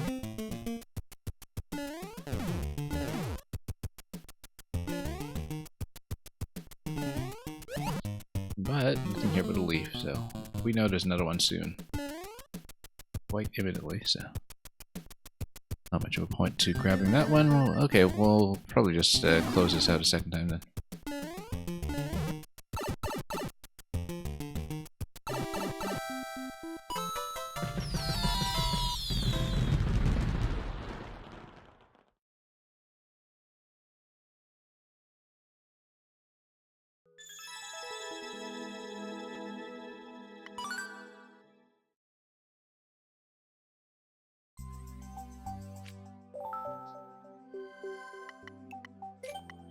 Mario works the graveyard shift. A pre-Halloween upload from 2016.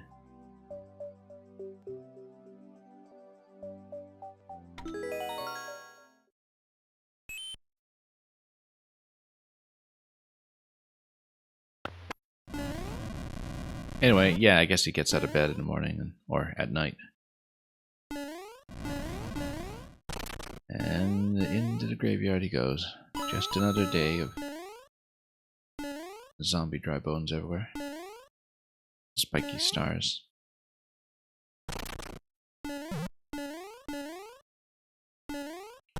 And a block there that you conspicuously can't hit, which makes me wonder if we'll just bring everything to life as Koopas that rise from the dead or something, which would make a lot of sense. Yeah, so you have the doors over here, that's where you enter. I bet it does bring the garden to life, maybe. I mean, not here necessarily, as there's no pipe transition yet, but... Oh, interesting. Okay. Into the mansion. Where there are no windows and no doors. Well, I mean, many doors, actually, but... And many windows, but... You get the idea. Anyway, it looks like it's kind of this multi-segment level. 5 coins. Is this a double checkpoint? It is not. Keep an eye out.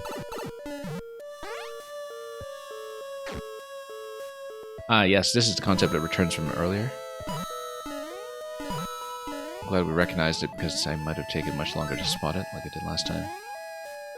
Otherwise. So yeah, you just read the central column here and it just tells you where the platforms will be. Blocks that you activate. Nice to see that idea make a comeback in there. Well, that's not just all about it. Yes, let's grab the mushroom and let's go for the coin over there as well. And yeah, the boot will just let you step on the boots. I said the boot. Let you step on some booze. Let's let the burner expire first.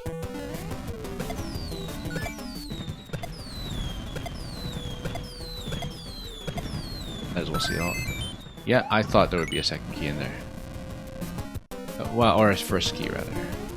Just got the coin first. And yeah, rather evident that you would need that. What's up here? Through the pipe, okay. Probably matches this one. And we'll do the pipe transition, taking us to this room here. Having the boot available here helps quite a bit, of course. You just clear the whole gate and then see what's ahead.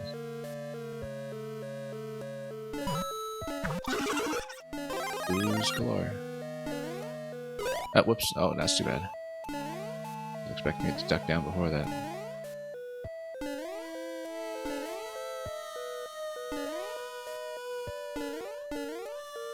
Anything? Not really.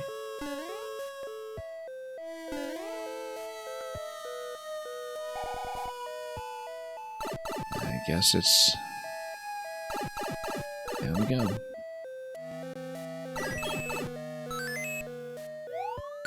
Anyway, there's the extra key. And we can plug it in here. However, what's this? Cloud, interesting. Where we can go with that. Let's actually wrap back around. I'd like to see what we can do with the cloud.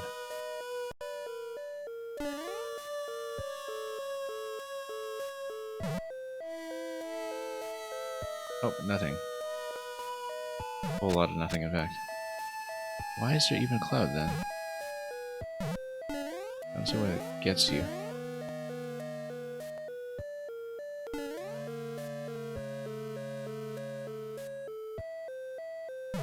Well, that's one of those crazy overlap situations now. I don't know why there is a cloud.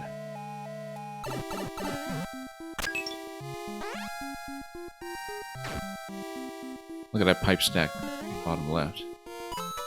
Oh, that's it. Nice pumpkin.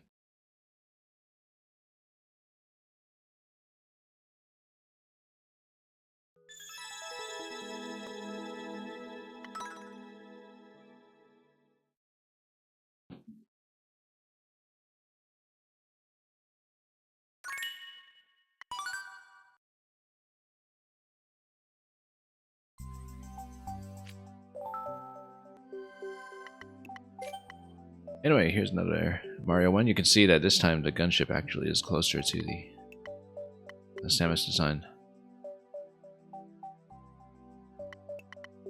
It's going to be Echoes. Wonder if we'll see the Boost Guardian.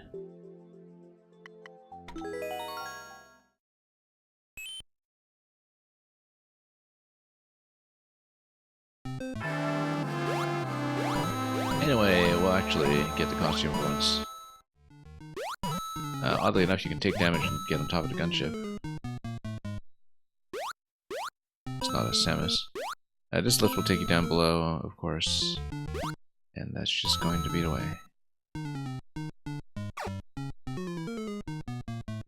This is a very squishy morph ball. We can see here.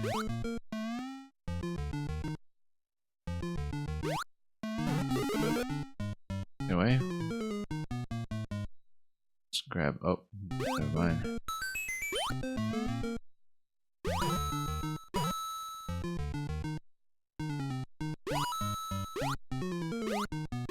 And yeah, that's simple enough.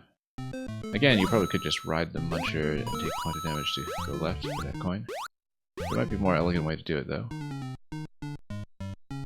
I mean, you've got more mystery mushrooms available over there. I guess you could also just spring up there the easy way.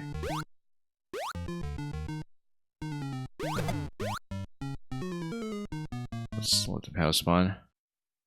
Oh, I totally locked myself with that. Just trying to drop it out. Let's despawn it. If we can. I think I went far enough here. Let's get way off screen. Thought we were being so clever here with the head bump interaction.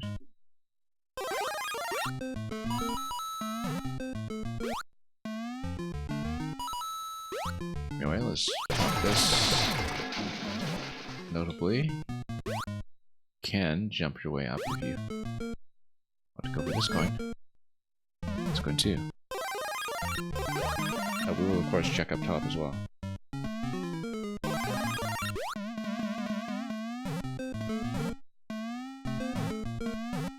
Oh yeah, that's totally something.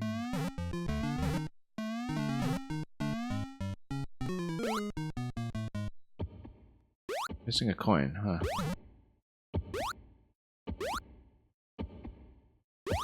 Wonder if it would be anywhere in the upper segment. No, it's not.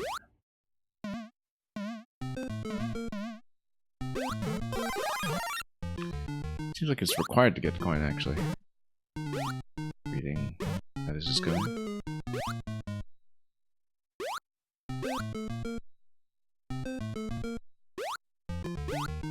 Got the power over here. What's it? Oh yeah, there's the coin. Let's see it. Nothing too technically involved.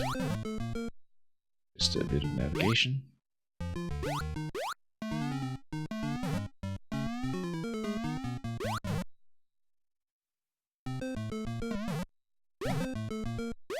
We'll head back up. But we can. Next cycle, probably.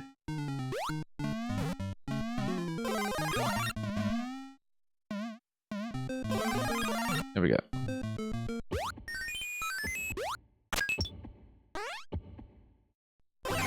Surprise!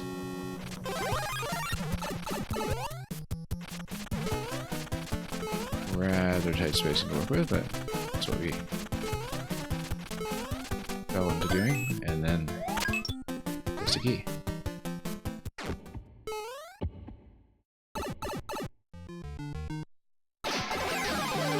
Escape! Oh yeah, of course, because it's Metroid.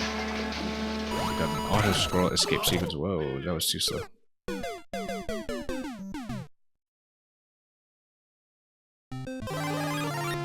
I mean, because we didn't get off to a run immediately.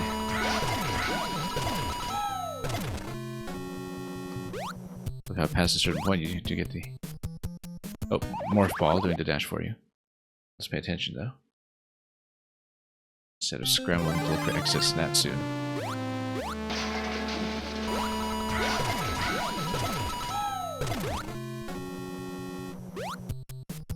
Okay, wrap around.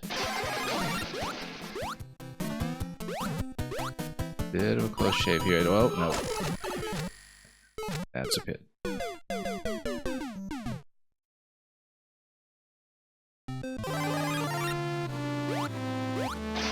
Escape.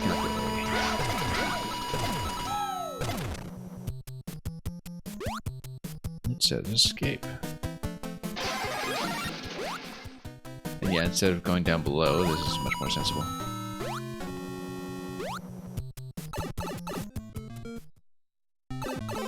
And that's it for the flag. I wonder if there's anything else. I mean, just a gunship. We can get on top of that. Well, yeah, it's just a one-up. That's alright. We'll get loaded into the ship.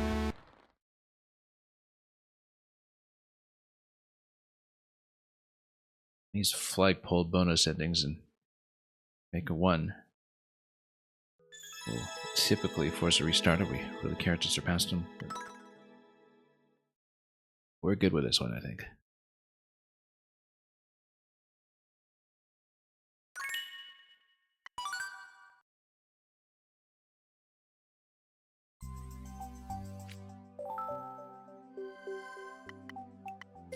Moonlight Manor.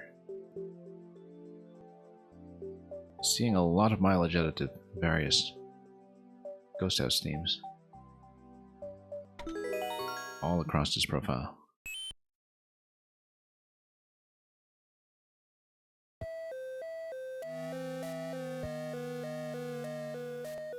Okay, let's see what we can do.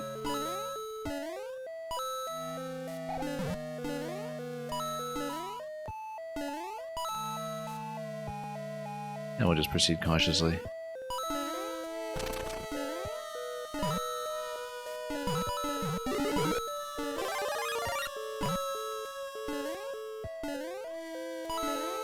And yeah, we can totally slip off the side over here if we want.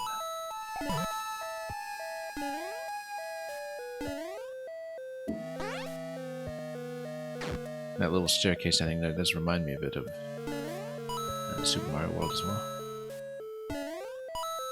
And it's the ghost houses.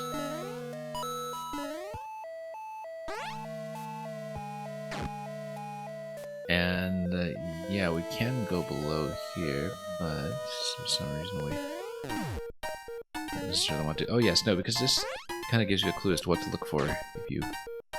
Oh, went backwards. Have a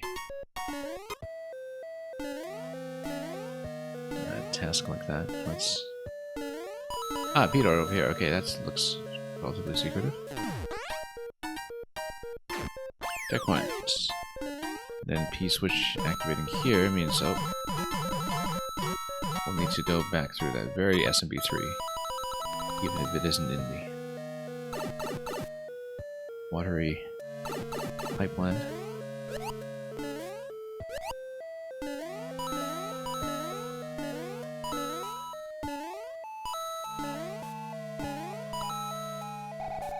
Okay. There we go. And yeah, just reloads you here with access to everything. Or at least one up mushroom.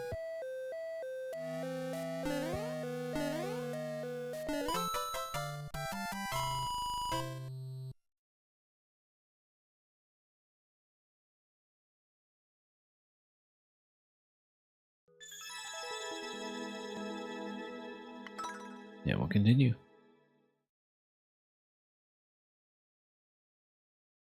Yeah, we should be able to just clean out this profile today. Whether we have time for anything else afterwards is an open question, but I don't think there are going to be any huge last-minute roadblocks the way there was with the Ragnarok X levels that we were playing yesterday. Anyway, there's a bit of an Undo Dog related series as well, as you can see, and we're finally going to experience that for the first time with Undo Dog Undoes It. It will be interesting to see how this compares to Nintendo's own official take on Undo Dog as a concept. Some of the official levels we covered last week. Probably something quite different this time. but we'll see what it entails.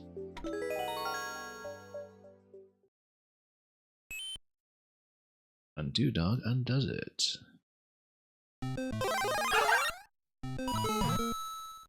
It's a really huge sprite for Undo dog, actually. But then I guess he could turn into a pallet step, which I didn't realize. In case he wanted to be totally camouflaged. Anyway, let's go down. Oh, we totally should have undone something. Yeah, no, the idea is to get the thwomp to smash this when we can.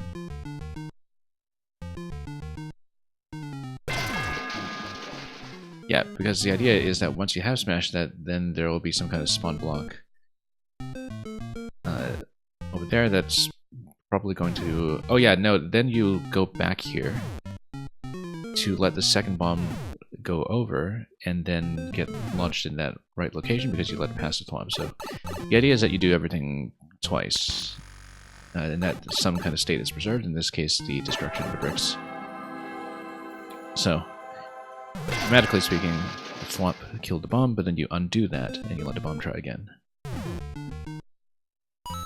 And yeah, Undo Dog, of course, in the dashing animation is going to ride his little rocket and erase everything the way Nintendo is about to erase everything. Anyway, let's kick this over. And then we reload into this and we kick it over a second time, I bet. And then over on the note blocks, maybe that will give me a key. I feel like there's a bit of an inherent risk here, which is that you can use that bomb to destroy these bricks. But no, that looks like it might be over semi-solid though, so it should be okay. Also, we should look for these coins. I feel like I might have missed one already. So you undo. Undo, and thanks to pipe stacking, you can just have the same. Actually, no, because the exit pipe is going to be different. So... now that I think about it... no, because you're... I think it is actually just using one room. We can check in the editor afterwards, but the way that the pipe stacking should work, since you never exit the pipe in the first place, you do return to the one from whence you came. Oh, no bomb. Wait a minute. Not undo it. Oh yeah, no, you just respawn it. And let him walk. Now what happens when we try to destroy all of this? Let's find out. Well, first of all, good idea as it turns out. And secondly... yeah, this is over the bridge, so we can see that's going to be fine. Anyway, let's continue.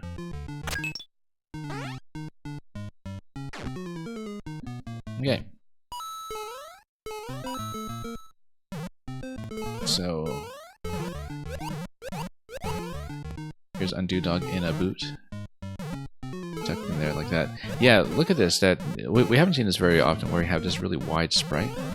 When you tuck it into the boot, and then the sprite in the boot, of course, changes to fit that artwork.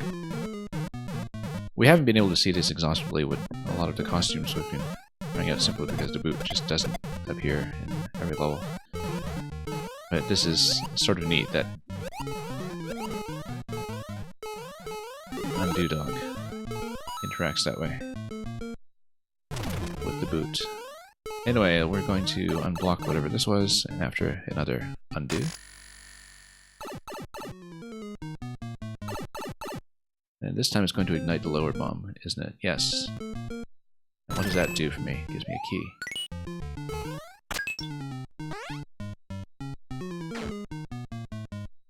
And I guess we do need to leave the boot.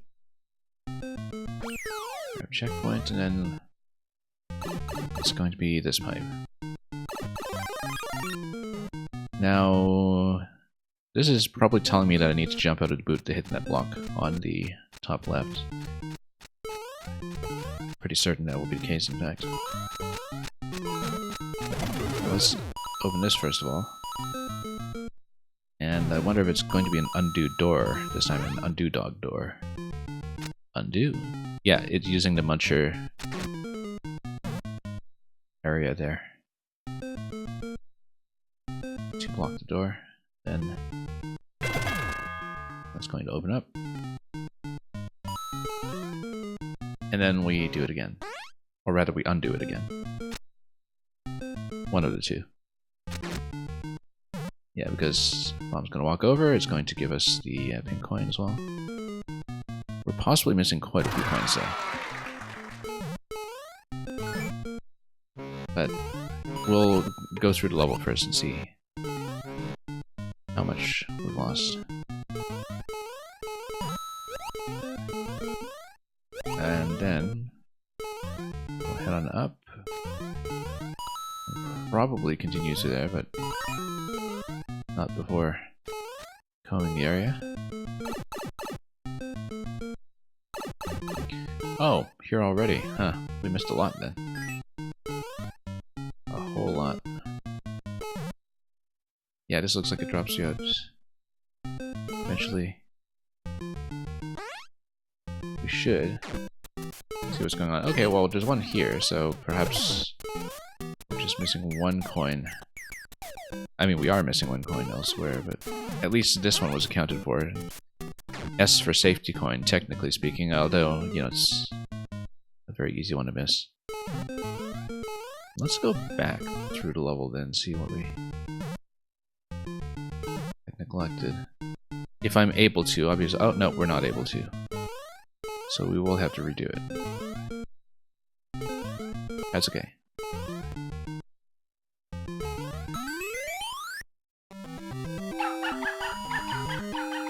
Yeah, so we'll see which coin we missed. Don't really have a good sense from the pacing which location we should have checked, but in some cases just an additional undo gets you where you need to go.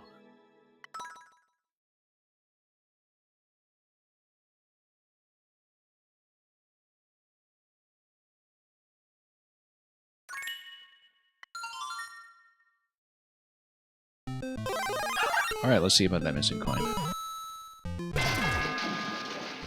It's gonna open up, let's undo.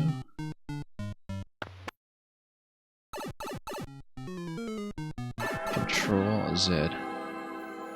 I'll let the bomb walk up. I actually wonder if there's any benefit to letting the bomb walk through again. Oh, actually I wonder if that's a problem if you do that, because of the POW activation that gets you through the muncher. Let's take a look. I'm curious.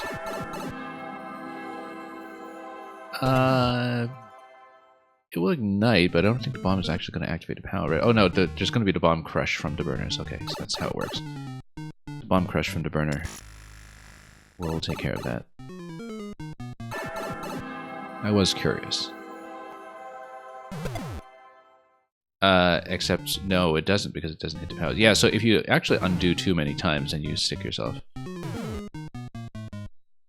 Because the POWs are no longer sitting on top of something destructible. Obviously, that would have been fixable with just, you know, a vine block. But perhaps that just wasn't picked up in playtesting at the time. Yeah, because a vine block... Well, I mean, the problem is that it's hard blocks under the POWs. But if even the brick under, say, the hard block on the right were a vine block, that would fix the lock.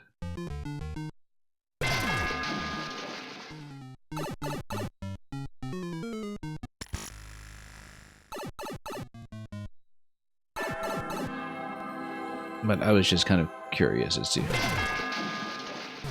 whether this bug would have been accounted for. Anyway, let's head to the left.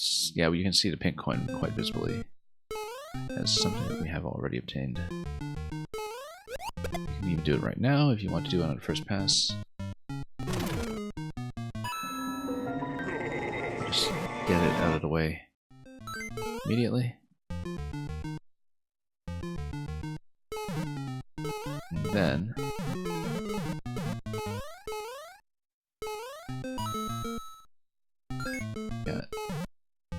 accounted for previously. So I don't think there's anything else reachable in this section. Maybe it's 2 per section for the safety, in which case the one we would have missed would have been in the final section. Oh, are we within range? Yes, we are. Let's reset and let it walk.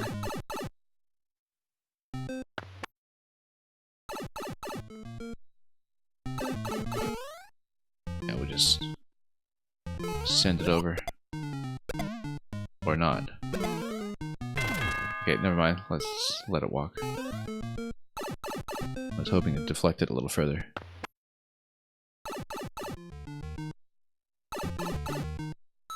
Oops. There we go.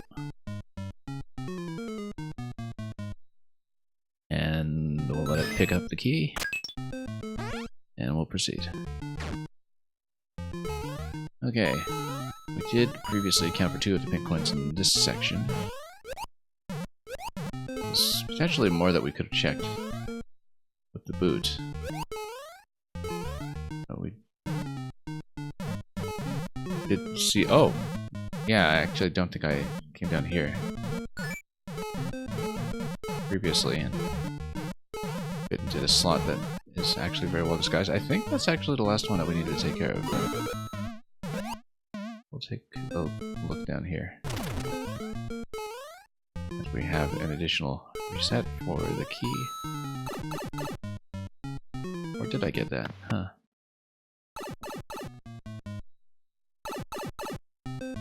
Cannot remember.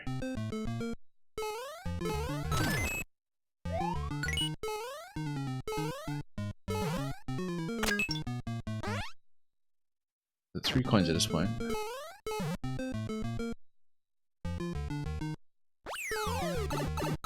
I have the vague feeling we missed one, but...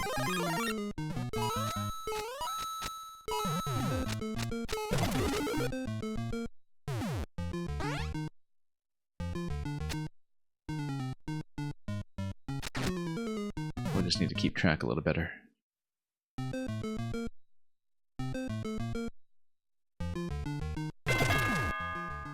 And then after that drop, we just do it one more time.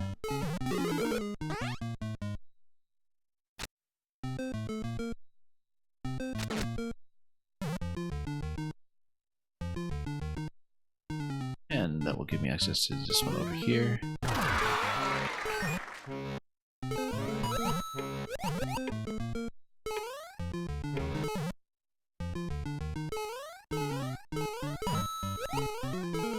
Then we do this. So we came over here previously. That continues. 5 coins. Was there a 6th one before the safety that we missed? No, this is already exit point. So no, we actually got all the same coins as last time, didn't we? Oh no, we didn't, because there's one on top here, and then after that is the safety on the S. So we did get everything. We'll go back out to check the key door after the fact. Assuming we don't accidentally hit the flag first, which we will try not to do. And look at that, now we're not going to finish as undo dog. Not this time.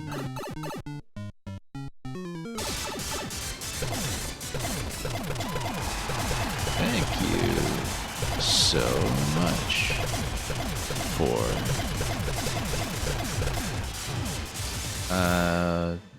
oh, 2K stars out of it? Okay. I mean, we've only stamped a couple of extra ones on this today. Oh, there was something I said at the very end as well. Maybe we can wrap back around that. Let's take a look at this again. There was some text on the right side.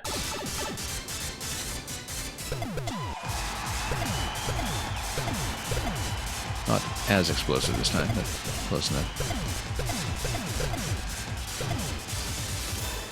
I mean, the morph ball effect on Samus is what really makes this work. Oh, it's just his hype, okay.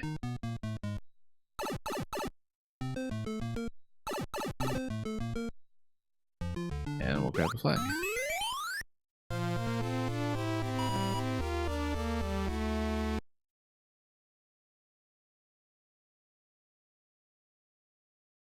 And then Samus is just going to exit right back to the disco party.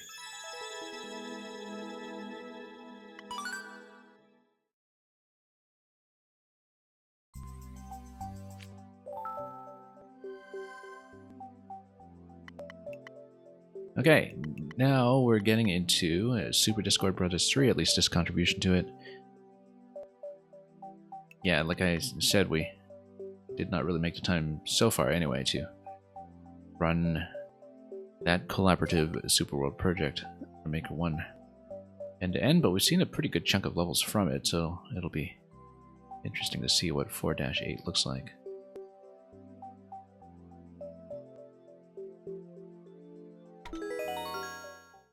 Dramatic piracy, let's go. So this was an all SMB3 collaborative Super World project that was the... well, it came in a series, and it was originally coordinated by Pink Berto, who was one of the first makers we showed off. Well, the first maker we showed off in the course of all these Maker 1 retrospectives that we've been running recently. Coins down there, we'll obviously go for that. At our own risk. Whoops. You're down into cargo deck. Kind of a nice alternate path there.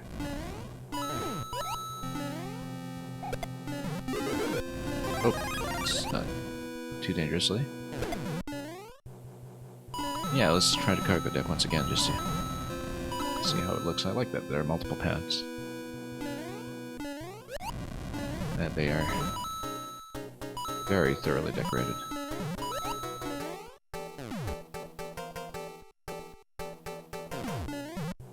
Actually, is this cargo deck or would it have lifeboats? Actually, the lifeboats. Anyway, let's not get caught by the auto scroll. Oh, interesting. You totally could have made it up top of it. Tried, perhaps. No. Yeah. How much look at here, but oh, no. Mistake. I was, of course, trying to reach the top of the next ship. We can try to take a different path this time, since that's, I think, very much the spirit of the concept here.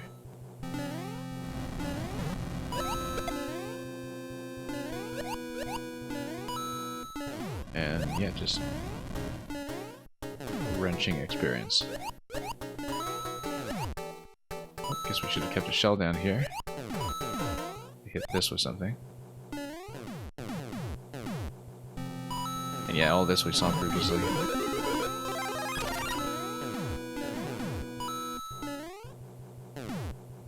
Oh, whoops, no.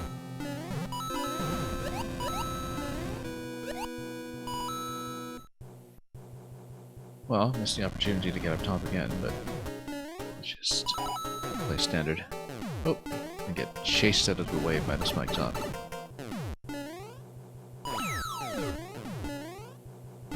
Totally zoned out by that one.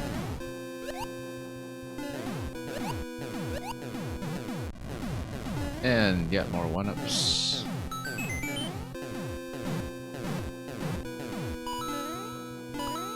Yeah, that was probably some kind of progressive power-up, but we'll miss it.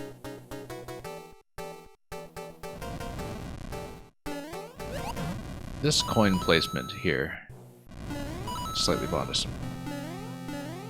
Now you can scroll further, but then why wouldn't you therefore want to enter this pipe right away? Oh, okay, so it's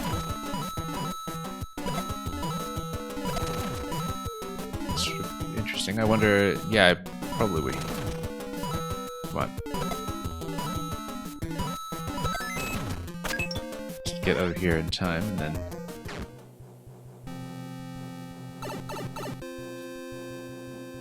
we go. So I wonder what we missed if we decided to just go forward in that segment instead. Given how many paths there are, I actually might want to try that and just do a quick second run through this too. Look at alternative routes. Looking at those coins down there in the lower section.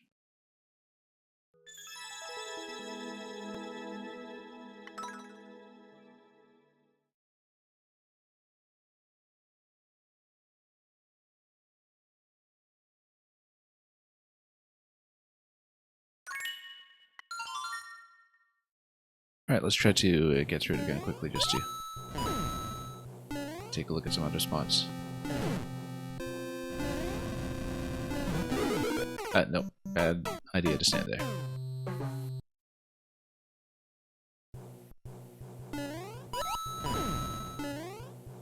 We will take it though, because there was that one block earlier that we saw as having potential for shelling. Totally didn't take advantage of that.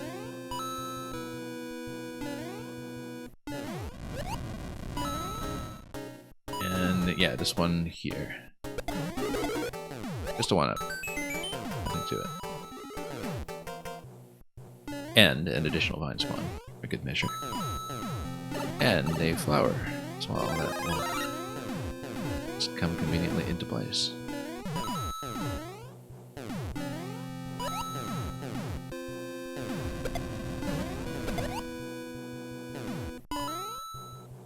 And yeah, this time we'll bypass the hype marked with a down arrow just to press something else.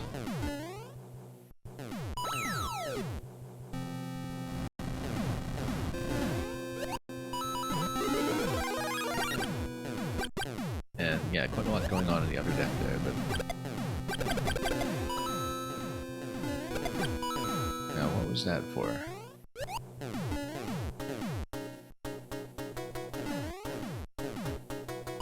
Anyway, let's keep going, and then yeah, you see all these. Really, it doesn't just represent the end of the line here. Might loop you back.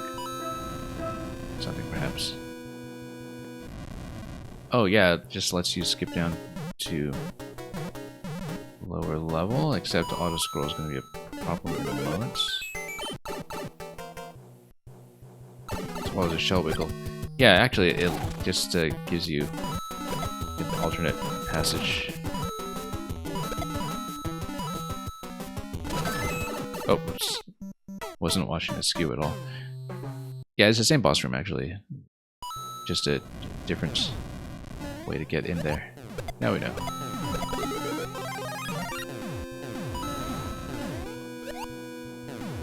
Why would you go for that?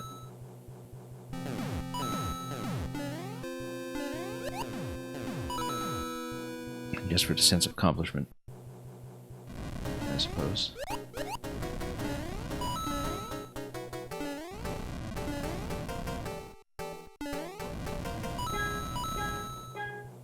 Okay.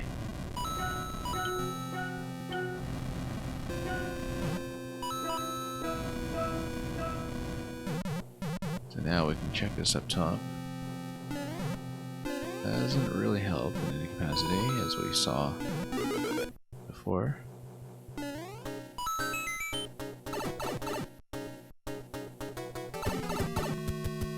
And then, yeah, maybe we didn't need a liability to shell here. The same mistake, actually. Thought I still had that tile available, and we just miscalculated in the exact same spot. Now, we've beaten this once already, so I'm not going to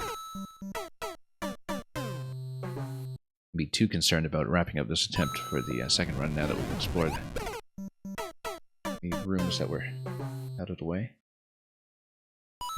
But it's simple enough that I think we'll go back and close out.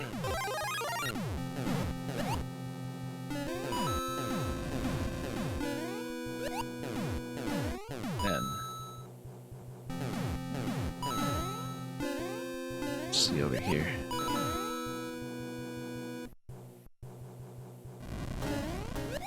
Time to deal with the plant as usual, and then it's the same fight really, so. Again, taking the shell here is actually not a good idea.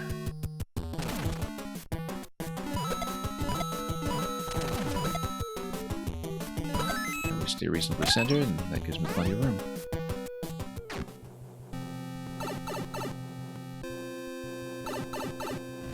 And yeah, the second key on the top right just matches the symmetry key door in the boss room.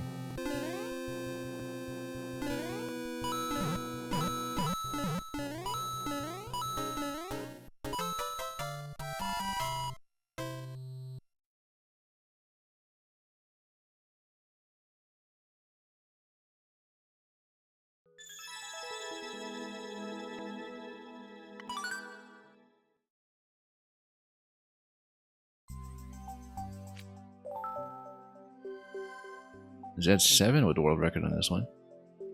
So I'm trimming some herbs earlier today. If it is the same Z7. I think he also fell off of that level, even as an extremely skilled player. Colorless Castle. I see a bit of color, maybe not too much, but maybe it'll be something that uses decorative effects again for the player to proceed. Let's take a look.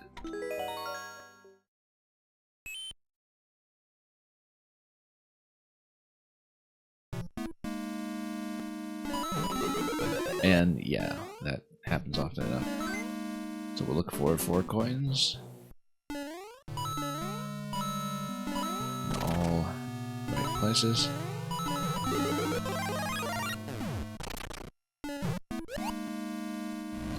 Very Nintendo-like area there with the block on top of the fire bar. The most classic of castles in SMM1.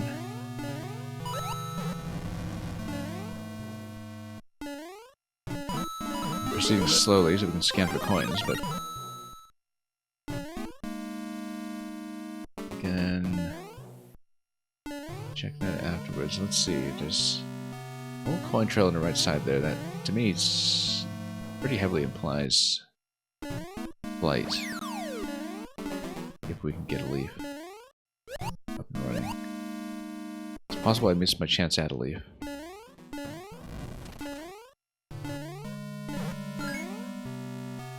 Yeah, we'll check all the pipes.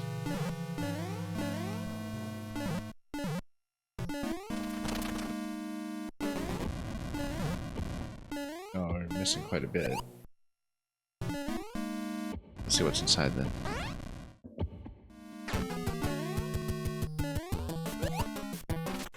And, okay, that's the complication here. It's a good complication, I mean... very much in keeping with what else we've been seeing. Mr. Electro Dude, welcome. Okay, so we got a coin 2 after this point, and then we're definitely missing some, so... let's wrap back down. Yeah, there's gotta be a leaf somewhere. That would make most sense. If we'd kept Mushroom into this area here, maybe that's a progressive power up for the leaf. We'll go back and we'll just try to look for one. Might be unwise.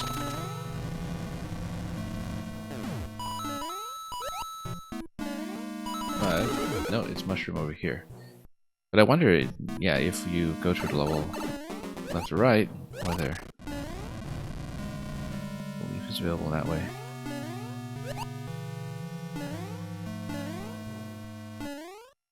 Either that, or this is just another semi-solid breeding element, but no, I don't think it is. No evidence to believe that's the case. And you don't think you noticed Maker? Yeah, it's was a Maker that I pulled up entirely because of his 2YMM Metroid level.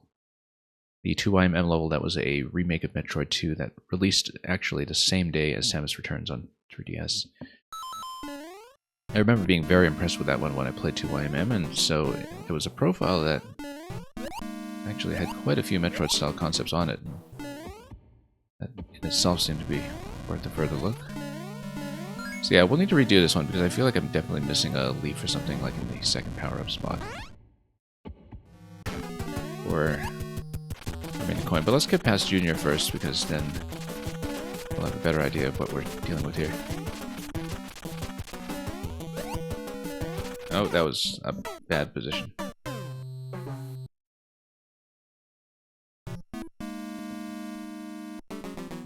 You know what? Let's actually reverse through the level.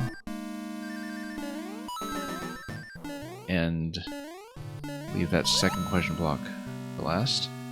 And, well, maybe not. Just go back for the first mushroom first.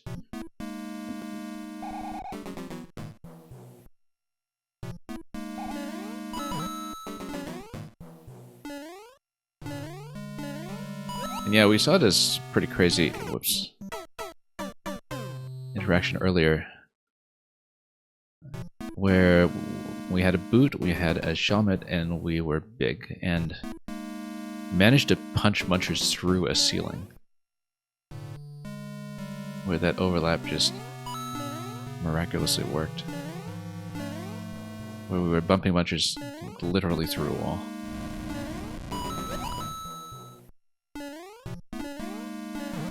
And that was something that was new to today's stream. It was not something I'd seen previously. Okay, let's go for this bit here. We'll go back to the right and see if it is a leaf that we get later on, as I suspect it may be.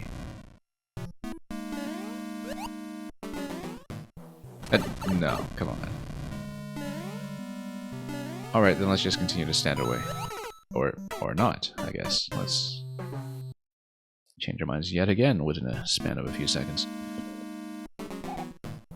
Yeah, we're going backwards through the level right now because I'm trying to figure out whether a certain power-up pattern will get us access to the Seenoc leaf.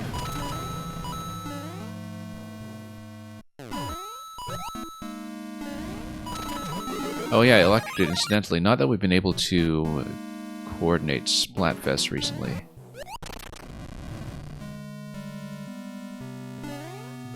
But, you know, I usually just wind up picking teams based on what I see everybody else going with, and I haven't really been very thematically particular. But for the next one that was announced, I'm kind of obligated to pick Big Man on the keyboards. Just so you know, so I'll be looking at doing that. You went drums? Okay, yeah. Well, yeah, I have to go keyboard.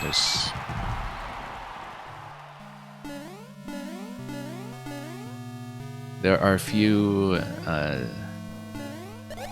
thematic things that you could possibly throw at me where, you know, there's something that is a non-negotiable choice, but this was definitely one such case. I mean, I don't know how much realistically I'd be able to play of it anyhow, so... I did put in a little bit of big time and big run. I fell just short of the benchmark for bronze. I only had a few runs in it. Oh, look at that. Was he just killed by the squish as the burner came over? Okay, sure, we'll take it. Nice going, Junior.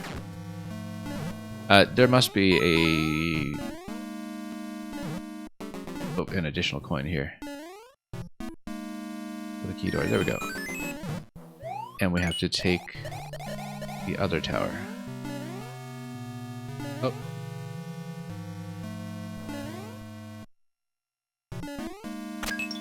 Yeah, next week. I mean, I also don't expect to play much, so. Although it's been nice to get back into it. After having been off Splatoon for several seasons. Oh, I guess this was a Christmas level. And... what did that say in the latter half of the message? Let's take a look at that again. This little musical message here. Yeah, this would have been in late 2016. This level, so close to Christmas. Merry Xmas and hand in hand. Okay, now we know. I think it's a hand in hand.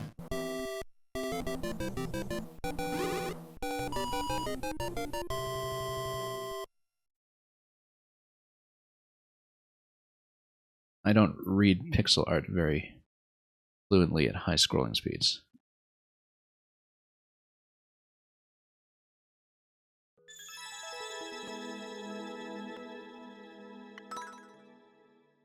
Thank you for the GG.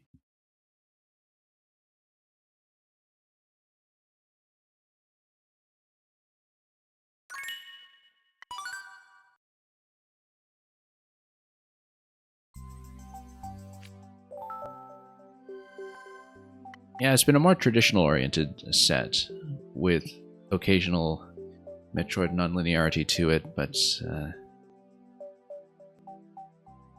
bit of a gentler experience today. But with some interesting visual concepts that we've seen in some other levels as well. So here's the latest in the Mario Troid ongoing series. It's been all over this profile.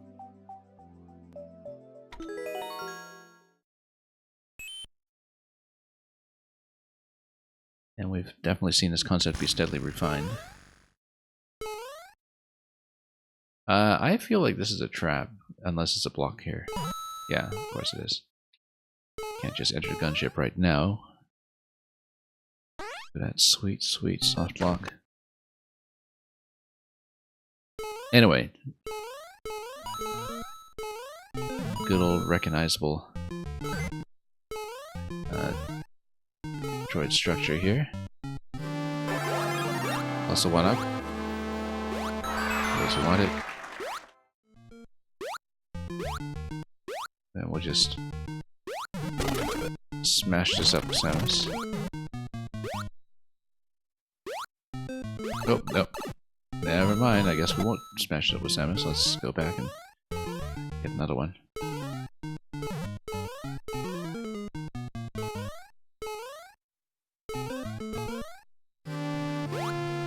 Take 2.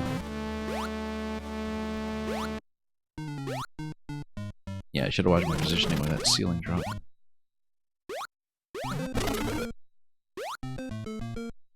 And in spite of not being able to drop below, I mean, this is very recognizable as an analog to one of the earliest rooms in Brinstar. Key here, I wonder what that's all about, given that we don't have a way to grab that. Oh, it's telling me that you need a key at this point. You're coming over this way. That was a bit of a close call there. Mystery mushroom this way.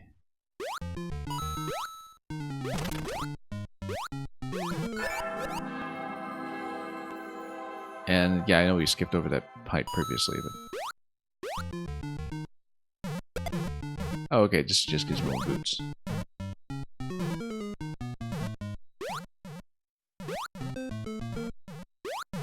I'm sure that will be relevant soon. What's this? Oh, nothing.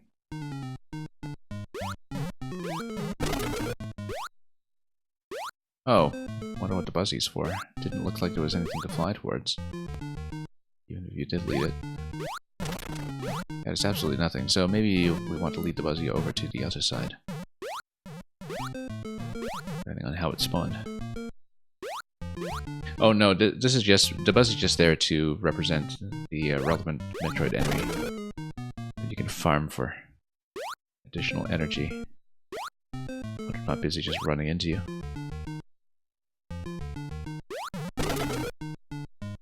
Anyway, we have the boot now. We should do something additional before we grab that coin. So was there anything down here? I don't think there was, but we got a good look at the camera. And yeah, that bomb will pick that one up, and then that will be... Whoop. Well, I won't pick it up, but it'll give me that.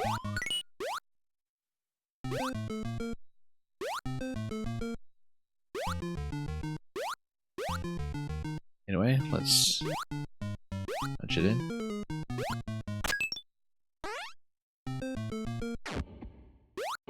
And I feel like that's a bit of a potential semi-solid locking trap there, but can we chance it? No, okay, that is the ceiling, yeah.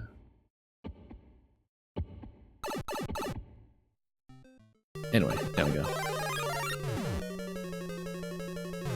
we've got a zone change here into the equivalent of the Brinstar depths. Whoops. Too bad about losing the boot.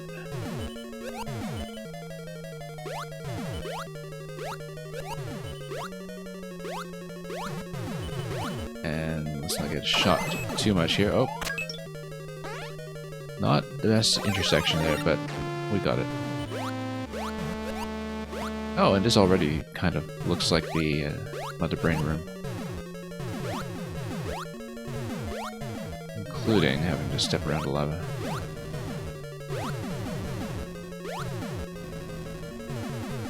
Anyway, Mother Brain Bowser here, what do we do? Get that POW going. Oh, it drops on the track, okay.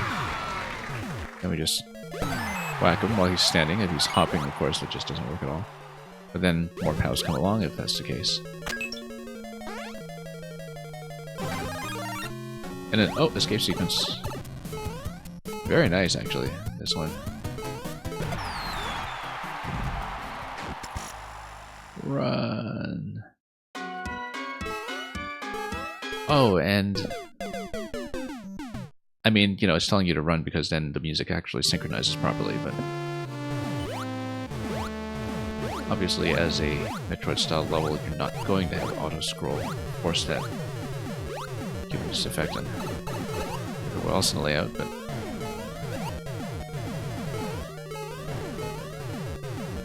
we've seen a lot of Super Metroid recreations in both 1 and 2, well, particularly in 2. But we've played a lot of Metroid-oriented profiles, but yeah, so far this is in this whole Mario Troid series so far the most comprehensive tributes to one of the original games, in this case Super.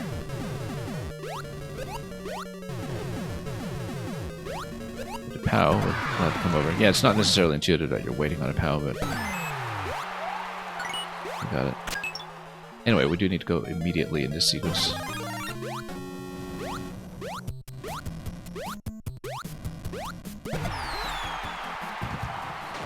Then let's run it.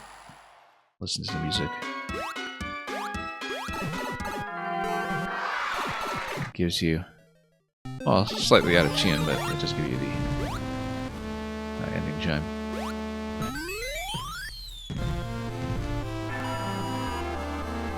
And into the gunship we go once more. And even ducking into Morph Ball form while you're piloting. Or maybe just turning into a cushion, given how squishy that Morph Ball looks. With the pixel ratio here.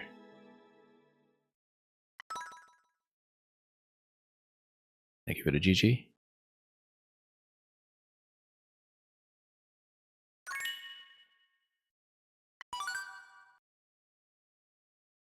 Yeah, quite a lot of Super Metroid crammed into that level. Like I said, we've seen that done in Maker 2 as well, with a much vaster tool set, but this got a lot done in the available space. Very recognizably so. Undo Dog undoes it again. Hopefully we don't break this level like we did with the first Undo Dog, where there was a pretty obvious locking oversight in the first interaction, but the concept was great. Pretty familiar to us now as, you know, experienced puzzle players, I guess, but the flavor is a very nice touch. So let's do it again, or undo it again. Here as we get further into 2017. I think this one must have been 2017 as well, and it is, yeah. Yeah, we'll definitely finish the set. I don't know if I'll pop in an additional maker after that, or if we'll just run short today. Because I might have to run short today, but we'll see how we do with the remaining ones. We might be able to fit in somebody short.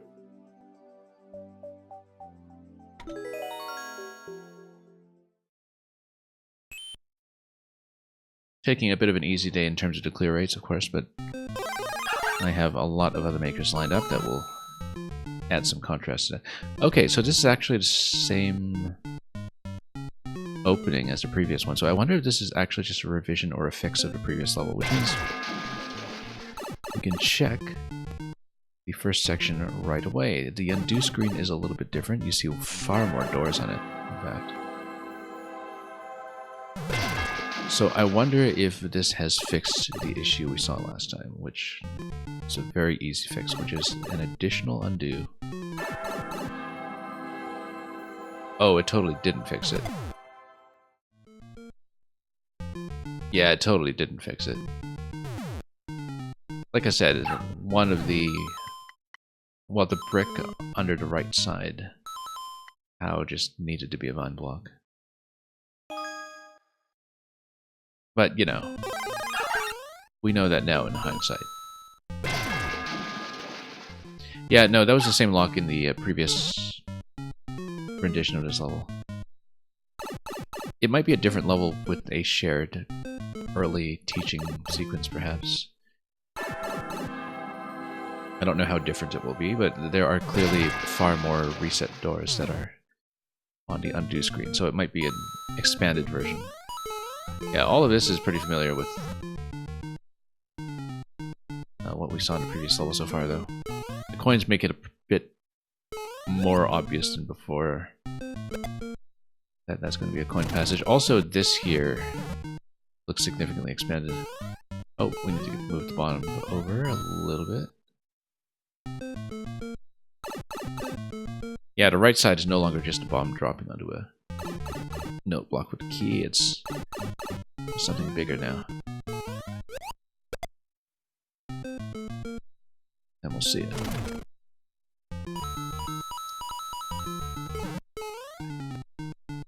After we grab as many coins as possible.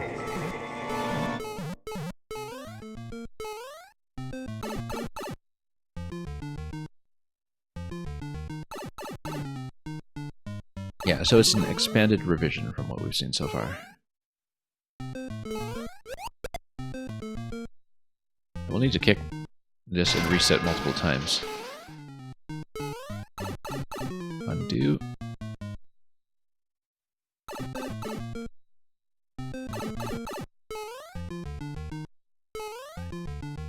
And we'll kick it down again this time. I said kick it down again, never mind, I guess we'll let it walk off.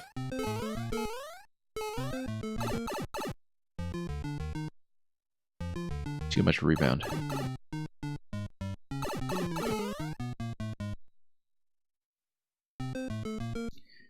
Yeah, to think about the Maker 1 rebound, I totally see why Kaizo players love it when it comes to the item tech it permits, but for just ordinary placement interactions, be it with grabs or just with kicking something over in this style, there were definitely some issues. Okay. This is a new coin location, and the overall contiguity of the rooms is altered quite a bit. Yeah, notice, of course, down below, I do see a pink coin over here, but that's going to be accessed much later. By the looks of it, let's prompt this one first, and reload.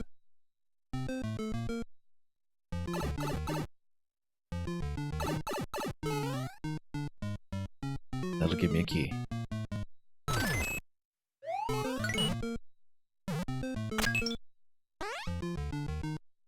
Okay, 2 coins in this segment so far. And yeah, now this whole area looks quite different. This is new.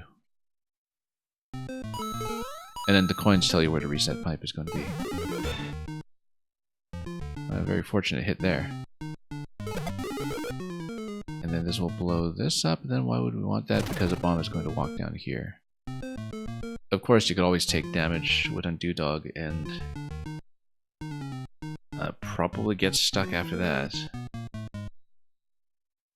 But then would that be a soft lock? Or maybe there would be an invisible block somewhere that prevents me from continuing. I feel like there's some soft lock potential here. No, there isn't. Okay, never mind. And the vine block will disappear, of course, upon reset. What was this question block all about then? Right, that gives you the open passage to grab the coin. Or, no, it doesn't. You need a bomb to blow it up first. Or something like a vine to move through there. Well, you know what? Let's just reset this and we'll see.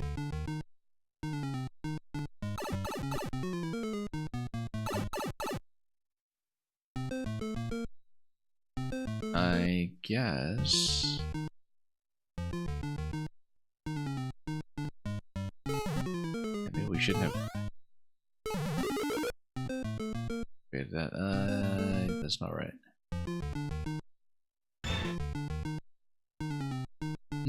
Then if this reloads, because of course it does, it's a vine block, then how do we get through this bit here? On this side. Nope, nothing.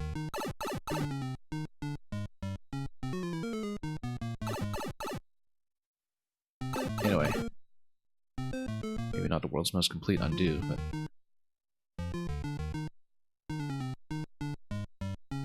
yeah, it seems like you need to get the bomb to survive all the way over here and just let it walk. Yeah, just let it walk. We didn't hit it so early. Oh, except you dropped the bomb over here. I think it's very clear that we actually need to hit this at the time the bomb is walking towards it, and then that pops it up and activates.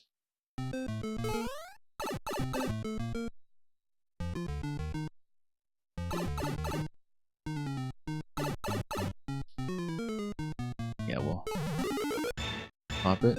Oh, no. Reset.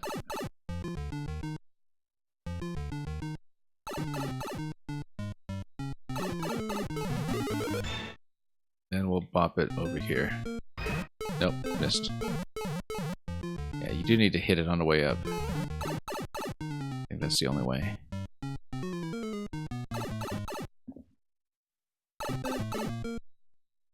That looks like a difficult timing to land, though.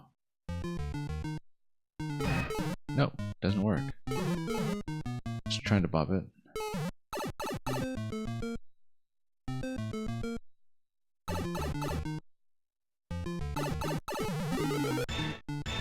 Yeah, because you can't just destroy this one.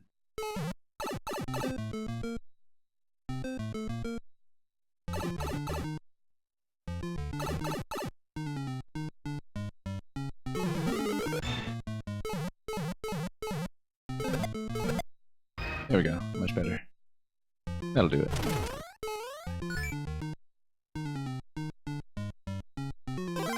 Huh. Did we never come down to this one from the upper passage earlier? Or is that a different location I'm thinking of? We'll keep an eye on this coin. At some point. Felt like that was a passage that should have been accessible to me already, but maybe not.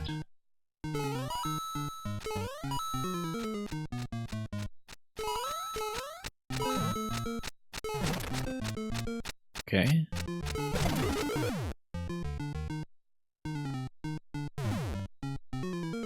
Nothing's gonna walk across from me here, but we will see what's been disrupted.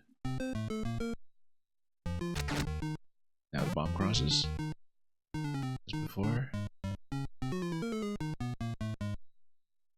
On second of time, except yeah, the gate here might be some kind of cheese prevention. Then let's reload it.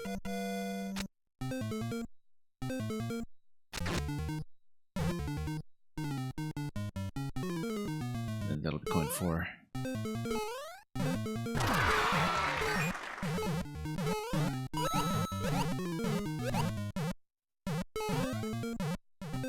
We'll see how we do.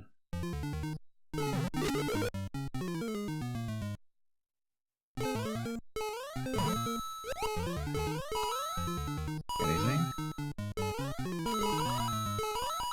Oh, I totally didn't read this. That wasn't all important.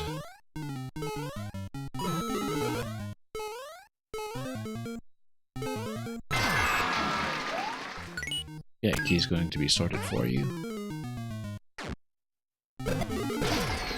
Then that whole column's going to open up. Then what does that result in? Not much as far as I can tell. Well, maybe it's something instructional. Yeah, you hit the POW and then everything goes down.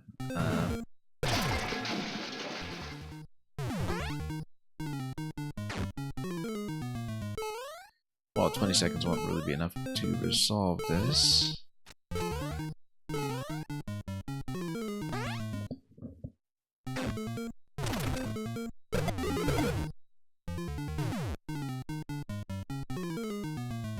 Losing track a little bit. Because we've got these two doors in a mesh, this platform that is miraculously still kicking. May have missed uncritical already.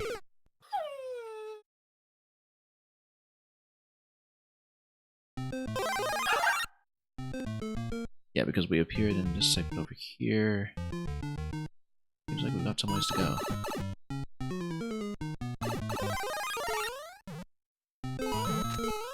But a lot more time to work with.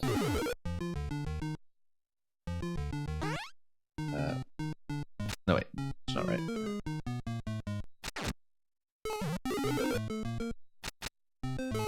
Yeah, we need to bump it once it lands, of course, and get it activated.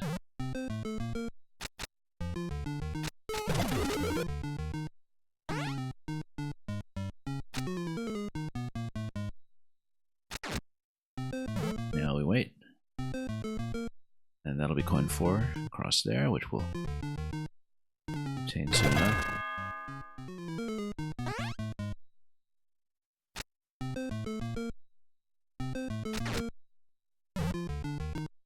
And we'll just let it walk.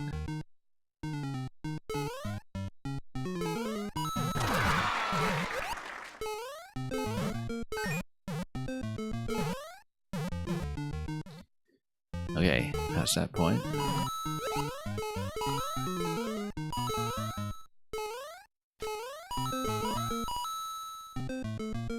Speaking of which, we didn't really... Oh yeah. Check all this blank space very carefully.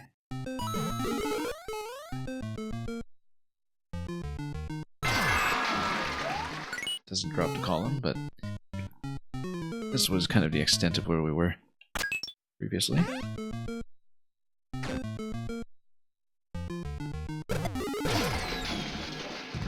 Because he left that open, then...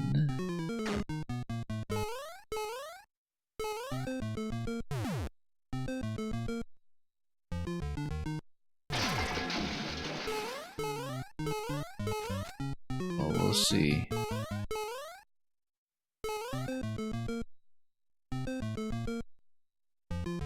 Okay, so this was the roadblock earlier. Oh, I didn't even think about the mole here. I wonder if that is at all important. Yeah, the mole caught me by surprise.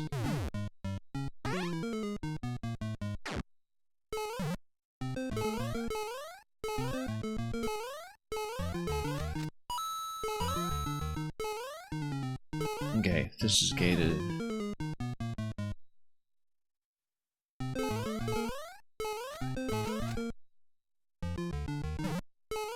Well, we need to rethink this.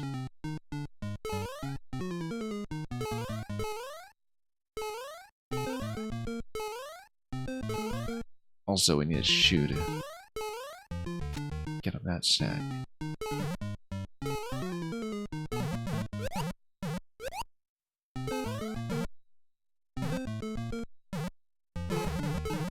Yeah, I wonder if it would have been possible. We don't really have anything that can do the power activation. But if this is coming down here, I wonder if it's just going to blow up with it.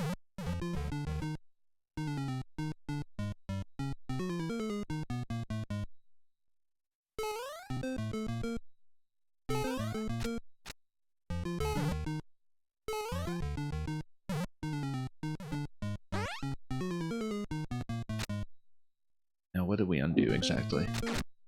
That was a state.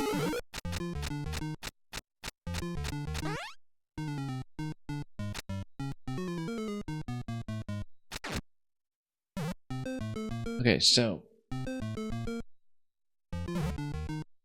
yeah, given my experience with multiple resets early in this level as well, you never quite know if you straight up broke something.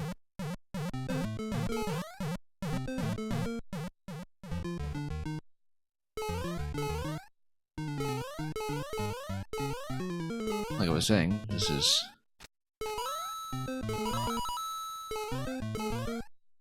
typically a way to go about exploring, but yeah, this bit's been a little disorienting. I think maybe you run it. Yeah, no, you run it to the left. That's what it is. Yeah. Finally saw it.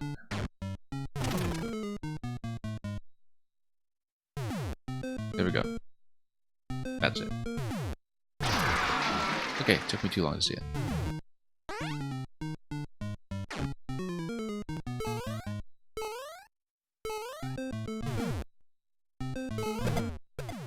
And I guess we can hit all three if we want to benefit from that somehow.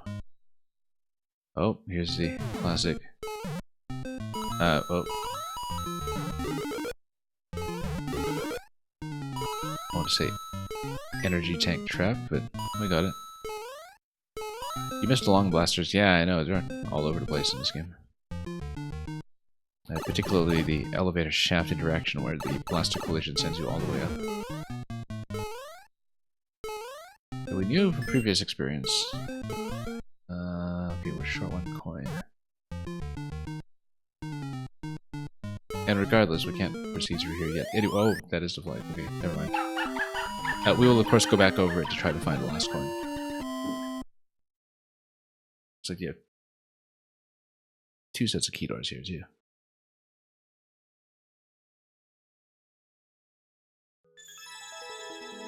I think I know which coin I missed. I did see it on the way in. We just neglected to pick it up for some reason. Oh, let's play again, actually. Wrong click here. Yeah, we'll do the bonus, as we've been doing fairly thoroughly.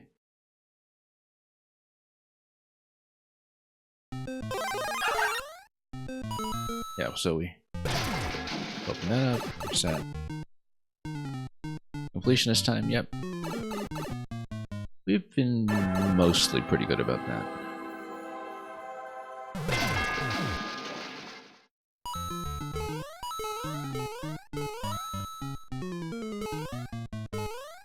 Anyway, yeah, let's open up this passage first. Oh, another time. First. Yeah.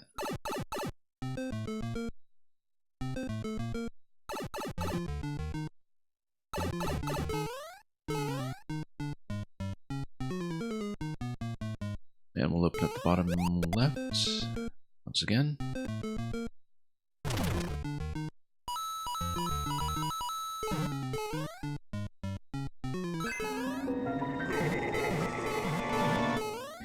Yeah, I'm pretty sure I did see the position of the coin I missed. I just don't quite know how to navigate to it yet.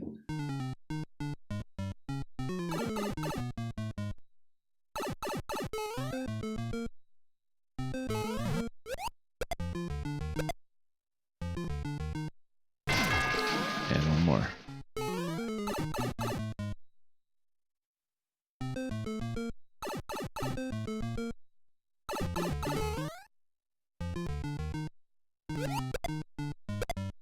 Oh yeah, we're supposed to walk this one over. Or not. Okay, we'll take it. Unless there was something else we could blow up with it.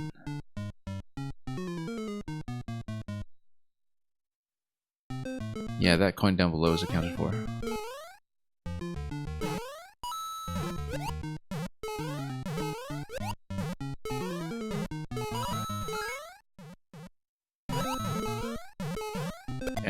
yes, it's this passage down here, which we also missed in the previous revision.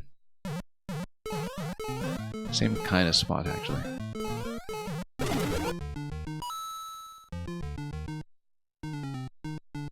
And might as well reset through here, since that will be quite available.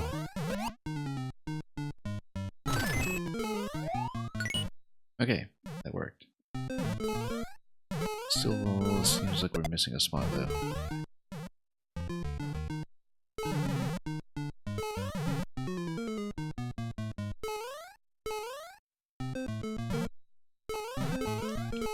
Yeah, we're kind of well short of the requirement, but again, let's see what it is.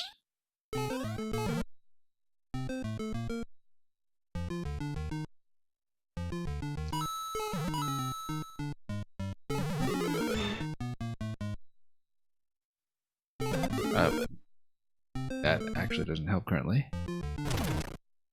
Oh yes, it does. It eliminates whatever was on the right. Minor step is hard to visualize.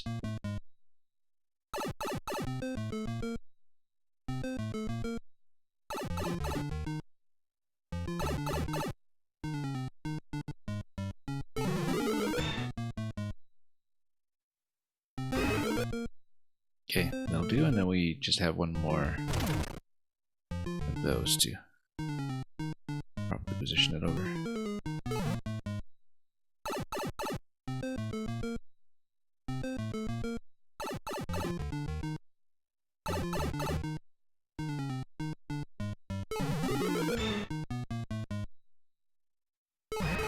Nope, missed it.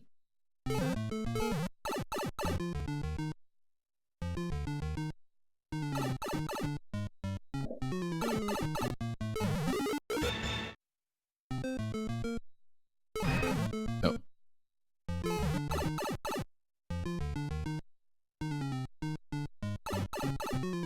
There's probably an easier way to execute that, whatever it is I'm doing, but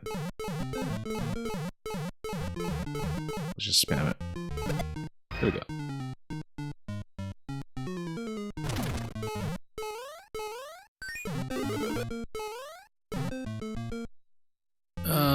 We can blow that up if we go for it in advance. Why would we? Let's see a good reason. And you really like the Seenoc person style. Puzzles all seem neat, the themes are cool. Yeah. Pretty easygoing, but it's got that Maker-1 character that we've been talking about, of large open formats and a lot of things to just contemplate along the way.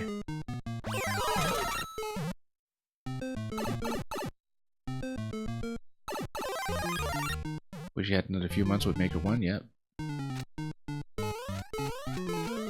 I mean, you don't know what you're losing until it's either A, gone, or B, about to be gone.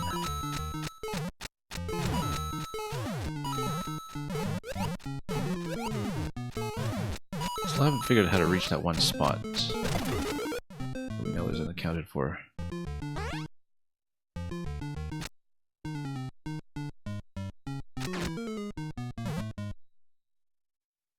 That needs to blow up multiple times. So I wonder if there's anything to check with the boots. Other than this, we already know about this interaction here. Drastically altered this edition. Okay, let's walk into the bomb over.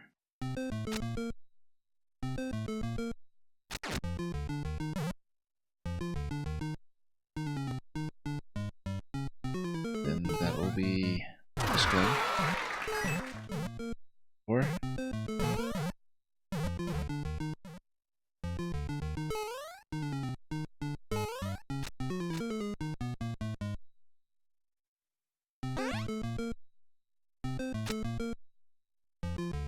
yeah, we've definitely broke things by undoing too much before, so let's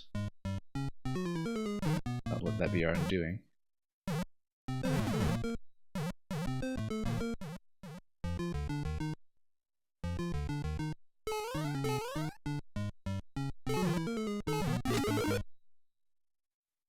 Let's see.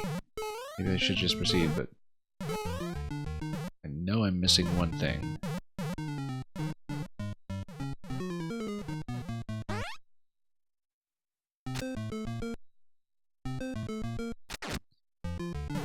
You know, we found...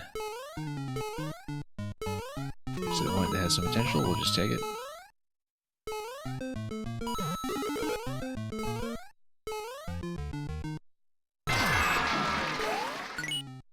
There will be more to return to over here.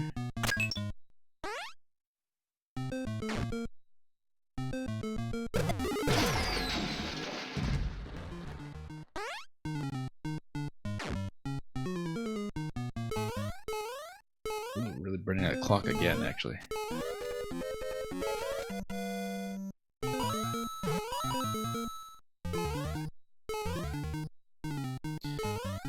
No, bad idea. Now we need to get the boot again.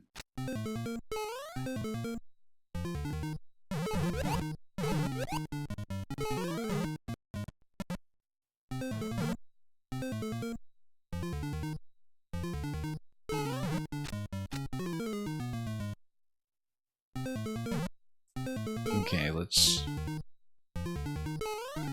see this.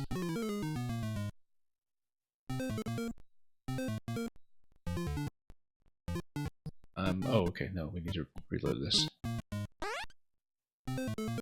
After staring at it for far too long. So yeah, I guess I still don't know which one I'm missing. Oh, whoops. I'm definitely looking into whether it's possible to sneak in into any of the maker areas. Probably not the case here. We are going to time out. So, we have to get hunting here.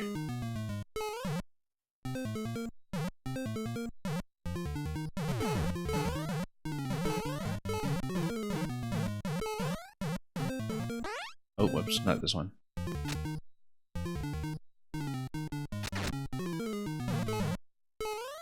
Well...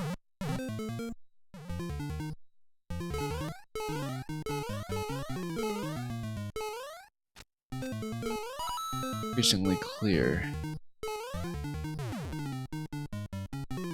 that a lot of this is just...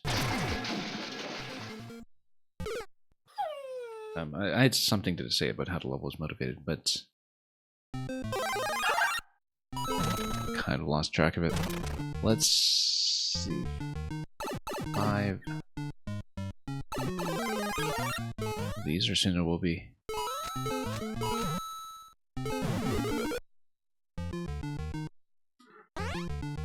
And then, oh yeah, no, we need to let the bomb run over first.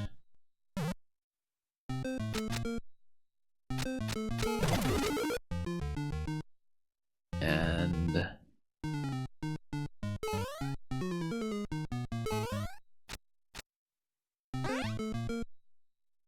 here we go.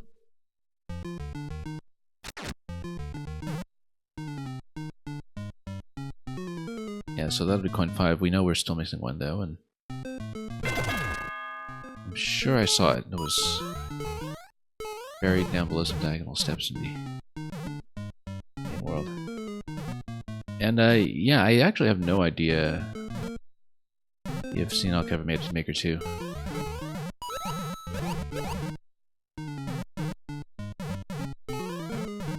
Anyway, let's reload the bomb one more time to grab that coin.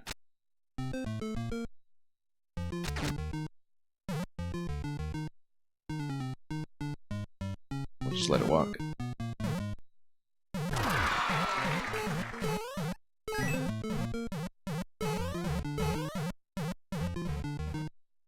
Well, I mean, if we proceed at this point, how would we even do it?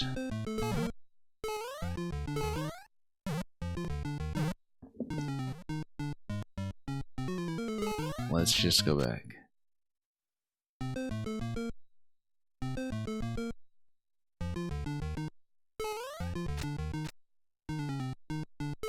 so let's say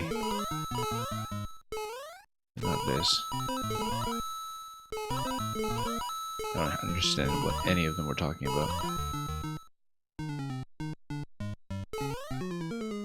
Probably not too consequential. Yeah, we'll get that in a moment.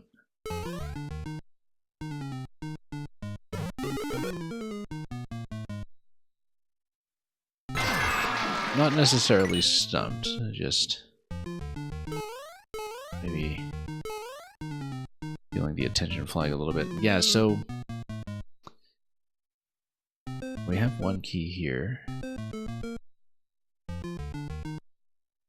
We know that one of the coins is effectively the safety coin. Now, the thing is that previously in the other edition of this level, it was a safety coin, and then actually there was a coin after that on the S, and I wonder if it's a similar situation. Unfortunately, none of the entrances here are reversible, which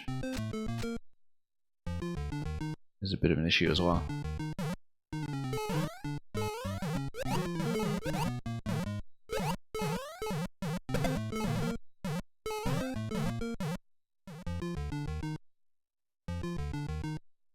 And let's see it.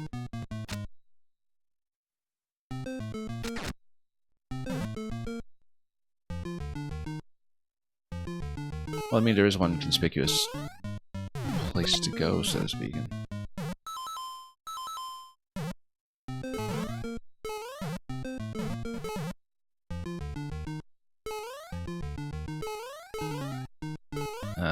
Oh, the shoe's not even moving out anymore.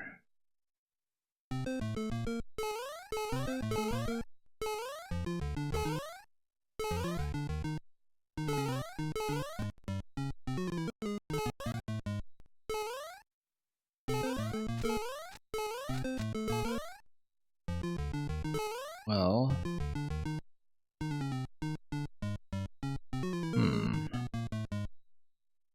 just looking at what's potentially breakable and what the exit is. I think we just need to go ahead and take the key door. We missed it, we missed it.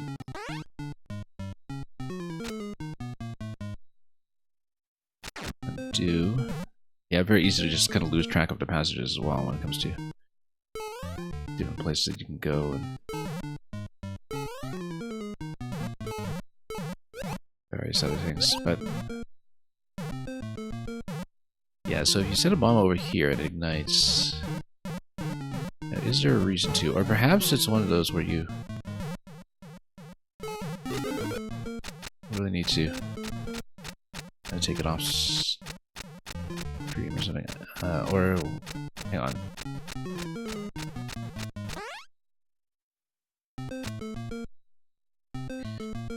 I think oh no, you can't actually reach this.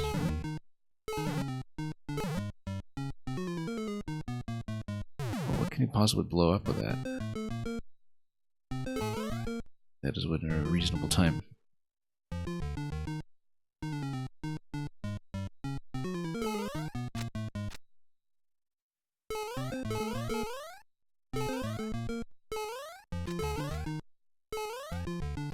And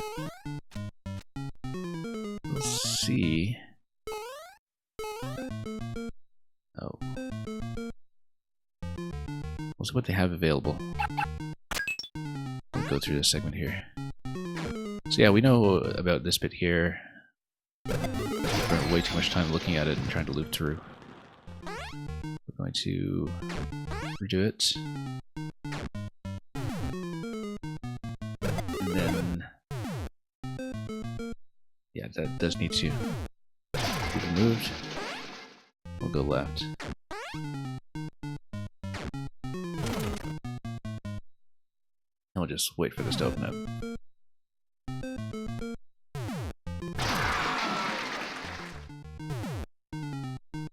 Okay.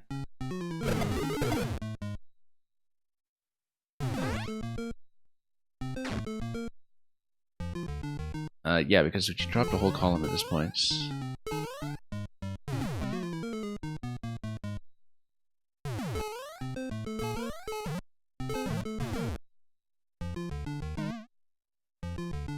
Well, let's see. Can't actually tell how low it goes.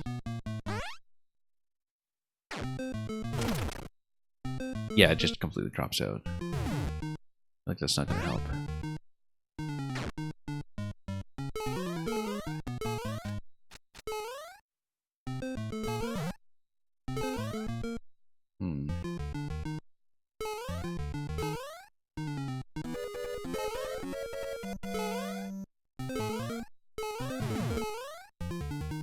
Yeah, maybe it's punchable solos, yeah.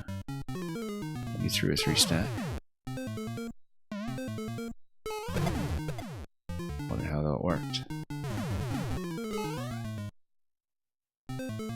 Right, and you got this bit here. Oh, okay, no, we actually did find everything. Spent so much time combing, and we actually did pick up whatever it was I missed the last time. Okay, never mind then. We actually had enough the whole time. I just stared at this thing for so long. Wondering where everything has gone.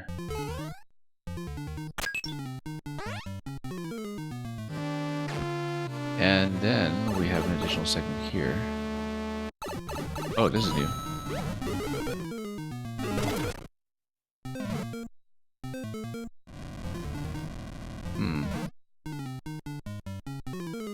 Opens up, and then what does this do? There's quite a lot of new material here, actually. And it's going to be a key death if we die to the timer, so... we probably will see key death. After all that work. Yeah, and this little walking stack. So we've seen it from a couple of the makers as well.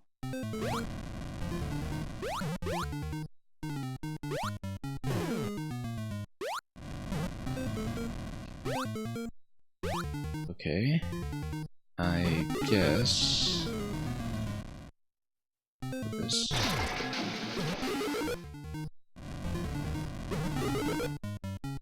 no. Oops.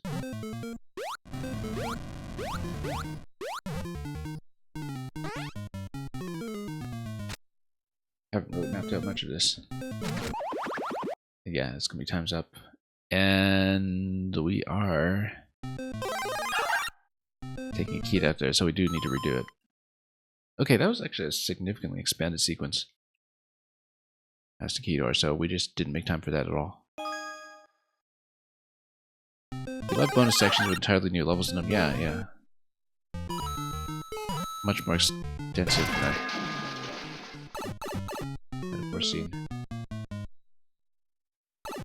Yeah, playing mind games on yourself, otherwise known as just, you know, forgetting to count.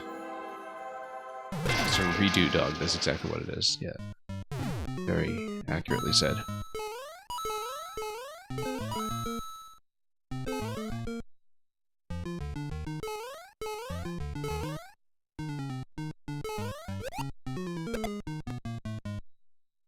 Let's see. Okay, that's gonna open that up immediately, that's good.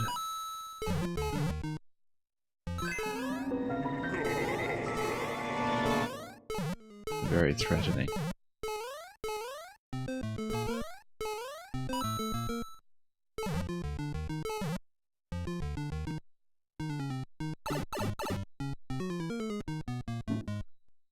Undo. Okay, let's punch this one over and then we'll have to do it again.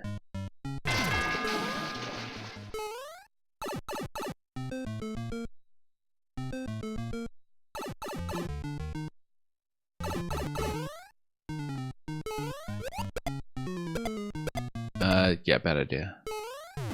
Once again, we just need to let it walk. As tempting as it is to hurry it.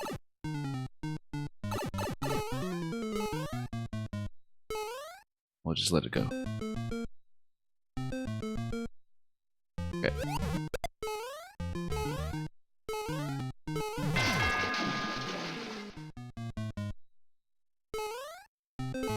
Got this bit here.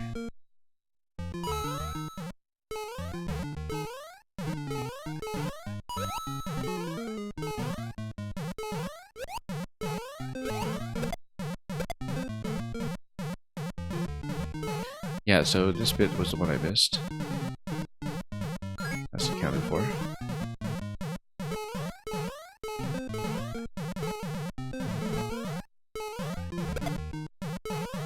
And this one here.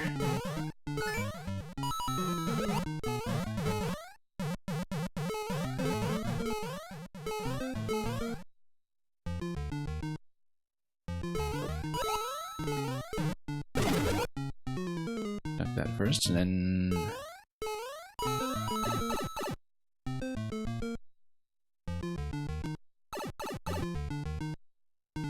good old undo.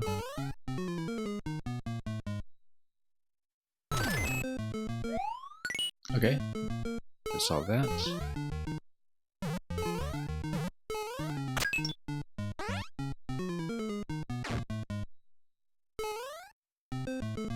And yeah, I think we're on pace at this point, having collected 3.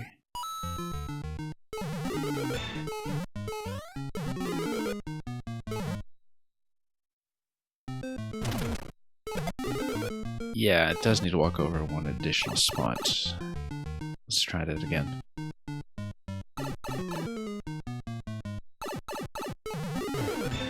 And oh, gives you fire over there. That's new.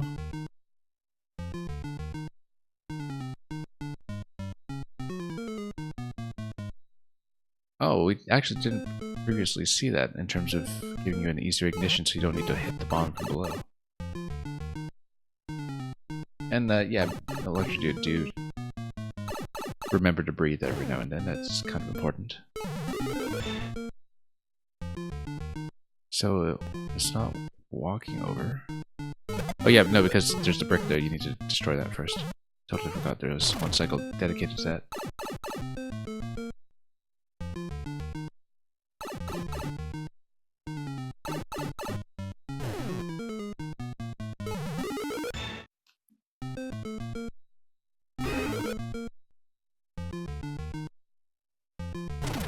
Yeah, it's like advice from the Zelda series. Take a nice deep breath, or everything will end in tears.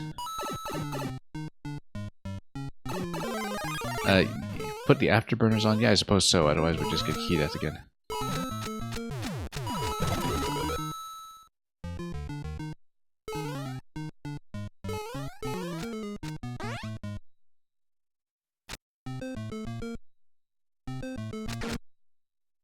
Yeah, quite a bit more to work with there than we expected.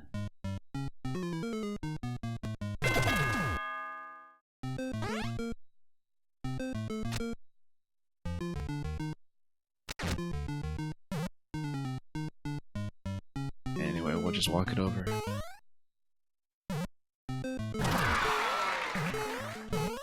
Grab the boots, then not second guess ourselves excessively here. As we head back out. Wait, head back out? How do you suppose we do that? Well, here it is.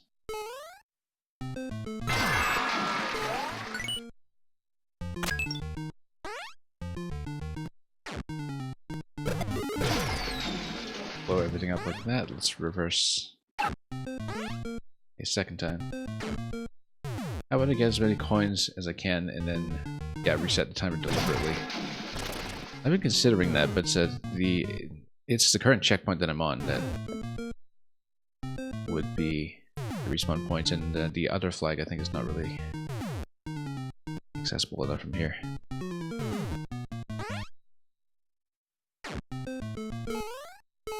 Might be worthwhile to just take a death here, to be honest, but let me check this again. Yeah, oh yeah, we still need to do this bit here.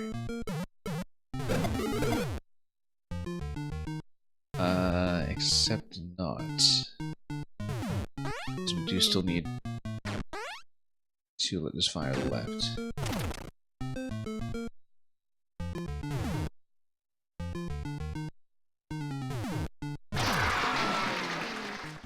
Yeah, 160 on the clock. I think we should probably take the death, actually. If I can do it. It's a very gentle level. guess.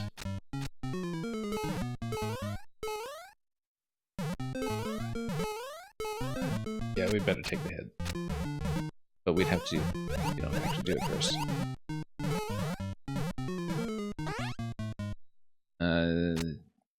Bomb would have helped, I guess. Probably enough.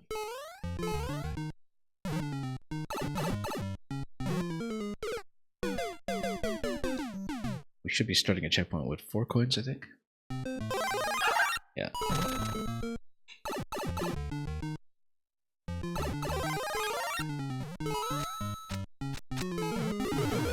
And, oh, my mistake. Let's let the bomb walk there first. Hopefully the bind isn't mind melting. It's not going to be a problem. If it is, we'll deal with it. Slowly.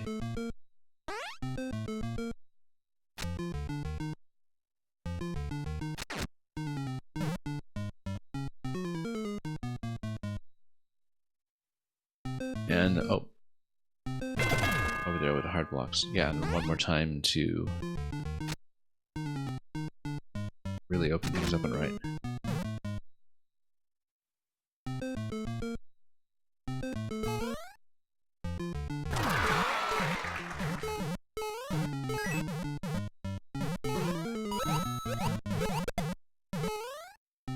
Anyway, very renewable resource, these boots.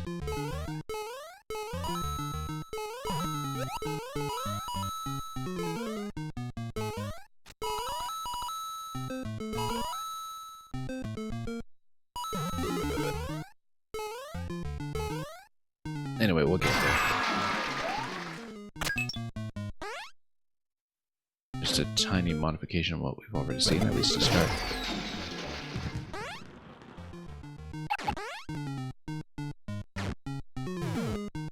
Oh yeah, we do need to let this be destroyed first.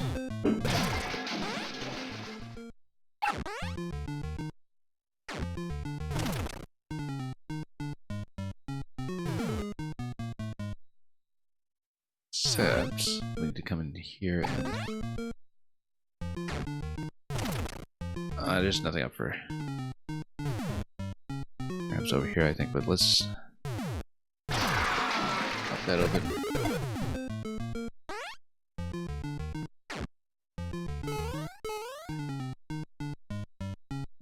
Yeah, that's the more open format right there.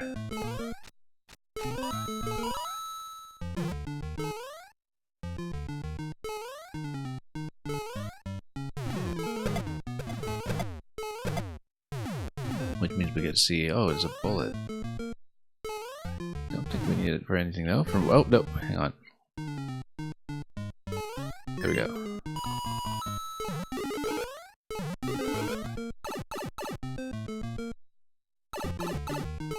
Okay, now let's do it again.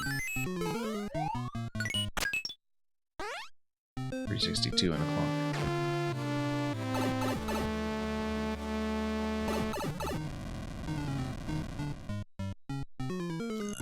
Well, let's drop that first of all. Then this must be a reset door.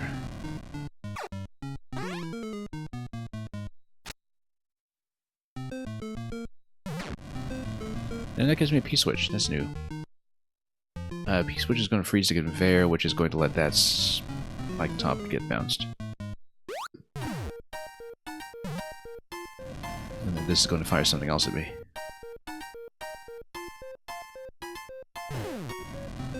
Oh yeah, that's fine.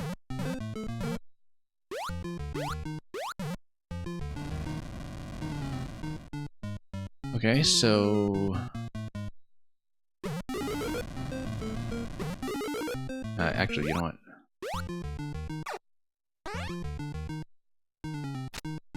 Do...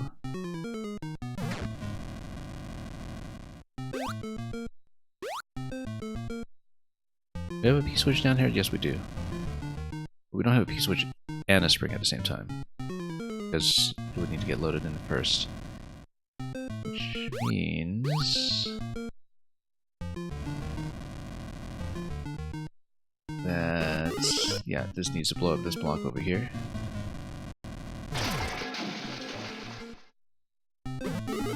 Then what does this do?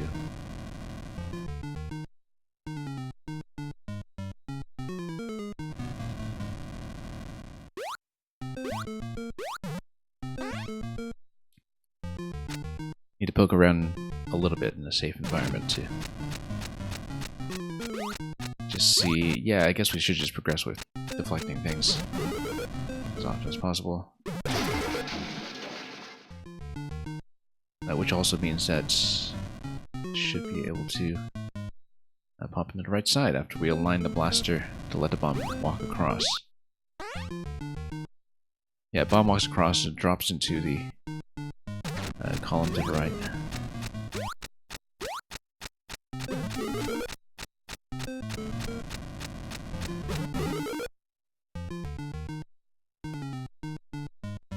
And then that already gets me the second key. I think that's it then. Oh, but let's not stand there. That was awfully dangerous. Well, you can only undo so much of the damage.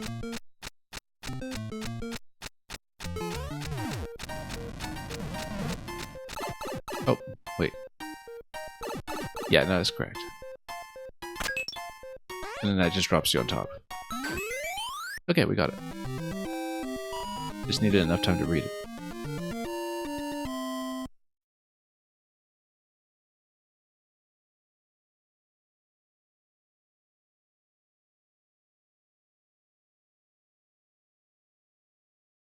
Scared you a bit there? Well, you know. Come for the puzzles, stay for the thrills. Okay, yeah, I did play that rather sluggishly, but I think attention is starting to waver a bit. Hey, here's another one. Unto Dog. 2 towers, 2 reversals.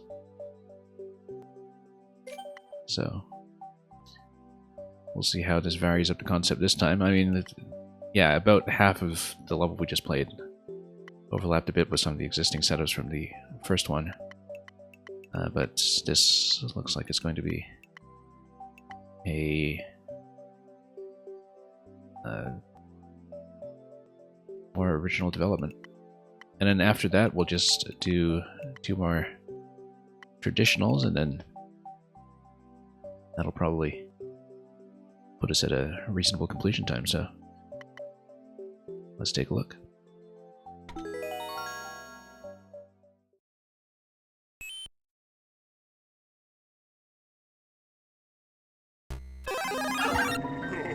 Okay. Back upstairs with this honking big, well, barking big Undo Dog costume that we see here. He fits very neatly into the boot, though. That's what we discovered.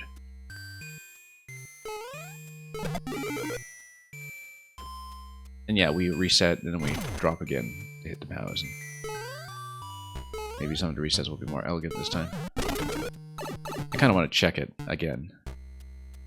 Undo. What a fancy undo screen this time with that track typography. And yeah, Seenoc was a contributor to several of the Super Discord worlds.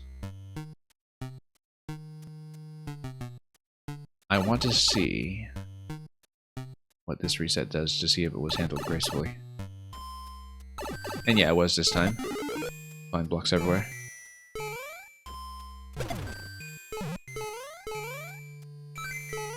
$5 coins. Oh, whoops. Oh, we scrolled that back in and... Yeah, okay. Just respawned a muncher.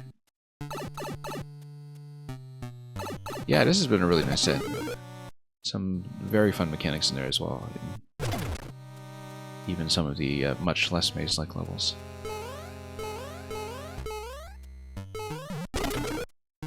Like I was saying, and like you probably saw, this is the maker who made the 2YMM Metro 2 level, and that's why they caught my attention. No, you were supposed to let the muncher push the bomb over. I'd crash, obviously, so...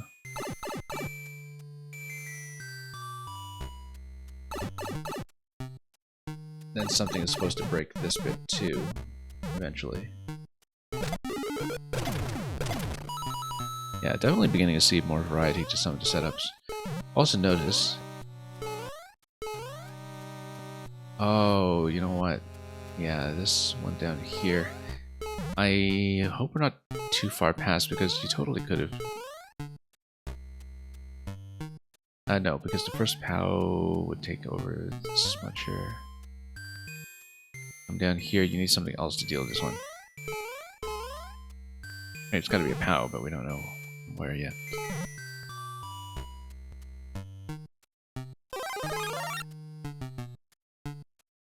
And... or to drop with time. Okay, this is gonna be dunk.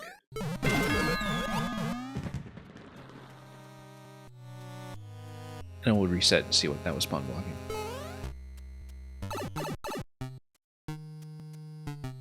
Yeah, I mean, I didn't really know much about what was in this set either going in, so...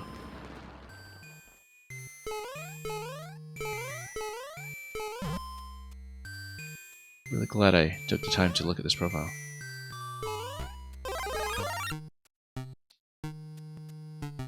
And yeah, so this bit...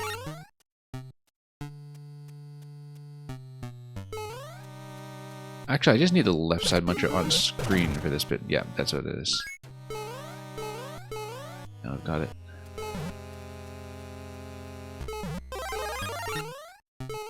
And... that... still need to bust this open over here.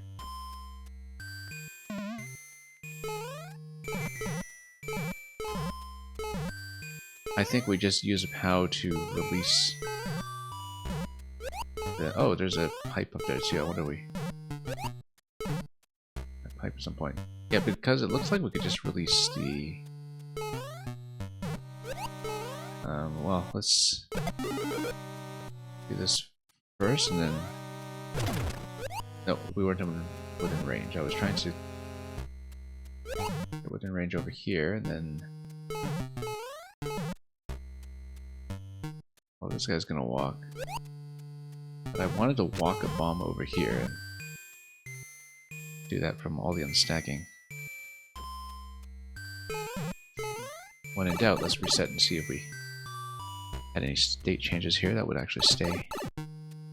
Actually, ones that I didn't get a good look at. Actually, no, this is simple. Totally overthinking it. As usual. Yeah, completely overthinking that one. Actually, so straightforward. Okay, so... here... well, you know what, let's reset into this and see. Looks like Goomba's holding keys, that's the implication here. So you can do one bomb crush and that POW down below. Well... then why wouldn't have a key already from... just going to Goomba? Let's take a look.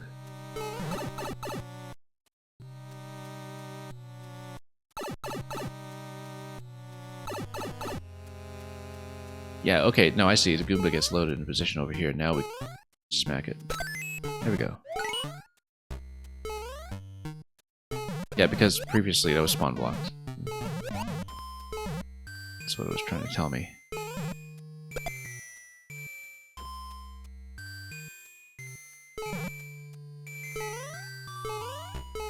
Okay, that muncher was a bit dangerous, but...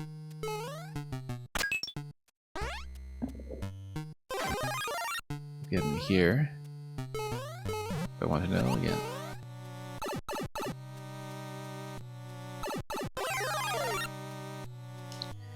And so, let's see what we can do with this. I'm down to 165 on the clock already. I've been going way too slow. That's okay. And let's see what that blocked off. If we can, I can't actually re-enter this pipe because it's stacked, as you can see. There's Just a tiny bit of subtlety underneath. Oh yeah, we got the key already, so let's just keep going.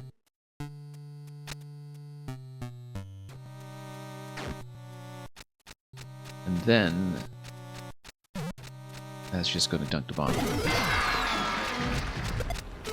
Yeah, a very subtle way to do that, just by hiding a single element. Is there a coin here somewhere? No.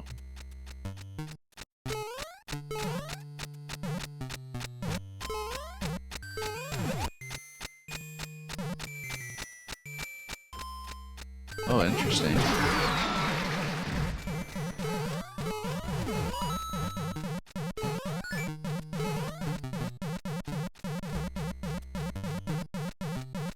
Well, that's not going to do too much else for me.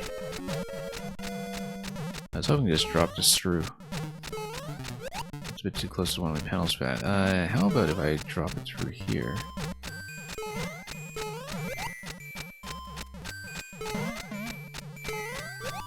Not a good idea. That's not how to treat your clown car.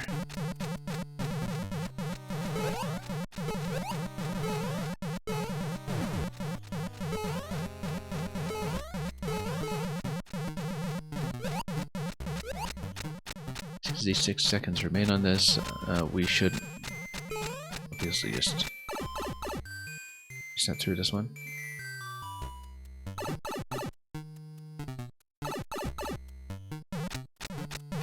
And we don't have a good way to activate that bomb on the left, I think.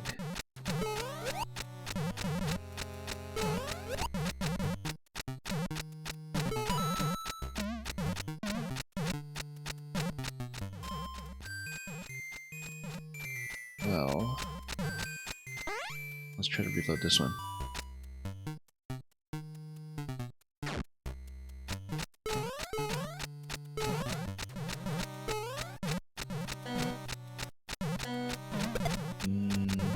No.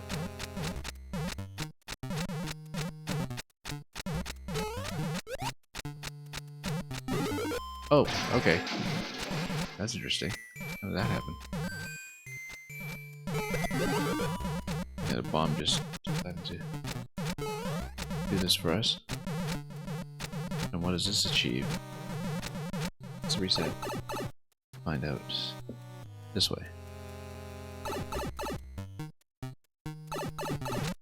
Puzzle levels and timing out. Speaking of which. Well, I mean, the better duo is consistently getting the checkpoint with, you know, 0 to 5 seconds left on the clock, which we've done equally as much before, just not today, apparently.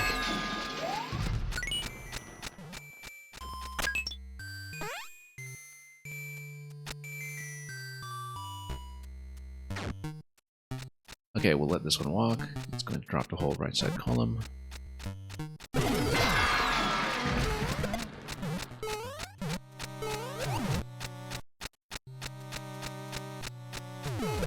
And yeah, you need to blow this up and then reload into it in order to drop it once again.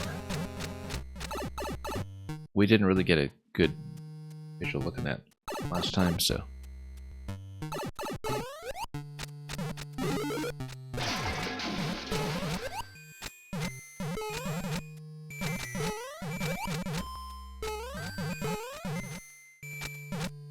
Anyway.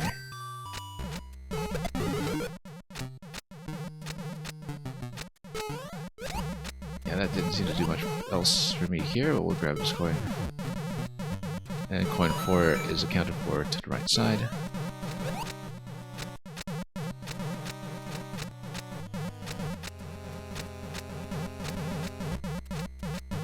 And I think we just need to punch in another reset.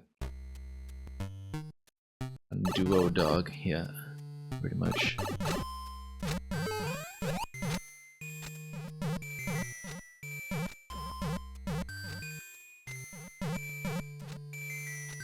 So this bomb's not doing anything, however, that's not doing anything either.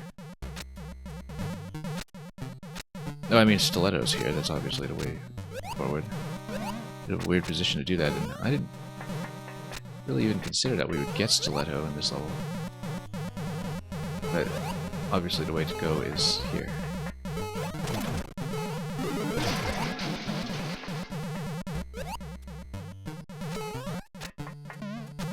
Okay.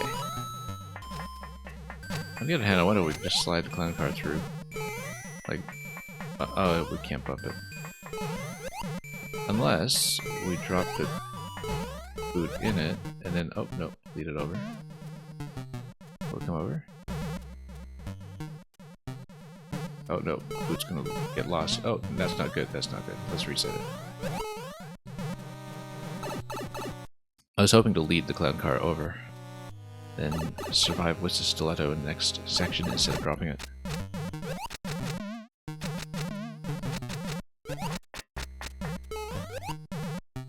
Hang on. Oh, now we're not in the best shape. However, we can do this. I bet we could drop the clown car down here too, except I don't know what gets the bomb crush going. We should try that. Although I think that was previous when we crushed. Oh, you know what? Let's do this first. We can just fly through here.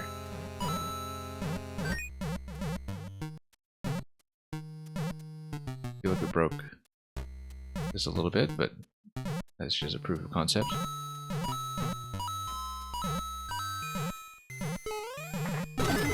Then get a key off of that one. Yeah, and probably the final key will be a bit later.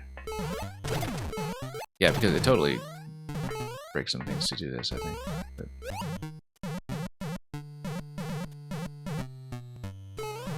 not that we can fit through here, though. Like, if we come down here, and then we can't really... Oh yes, we can. We can just get within drop range over here to the side. And then...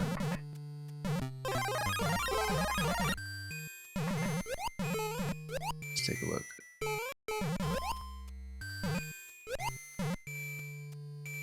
Yeah, Thwomp drops the munchers, but then... that do for me. Let's...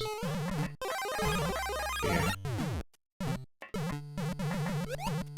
And Electro Dude, you have returned? Yeah.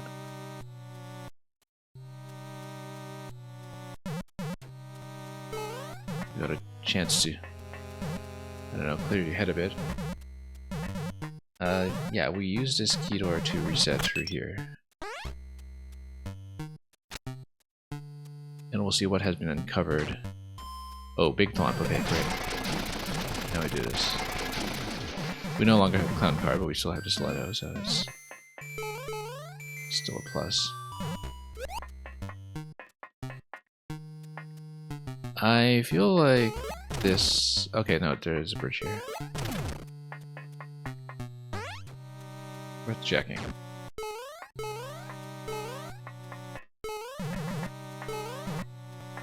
See, in spite of being in a big boot, Dog still kind of scrunches up a little bit.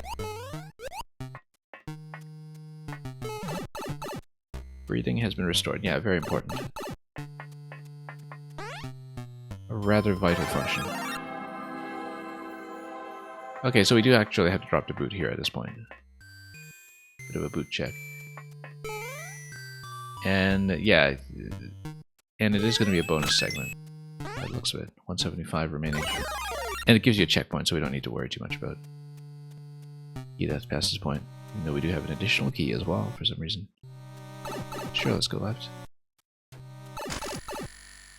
Hey, look, it's a Samus gunship. Do we get to become Samus again as the secret ending that we can post to Miiverse about?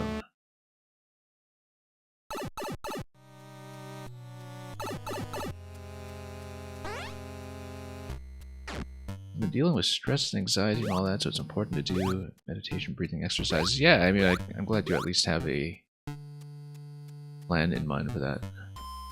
This is a big clock tower. I just noticed that you descend through a clock tower.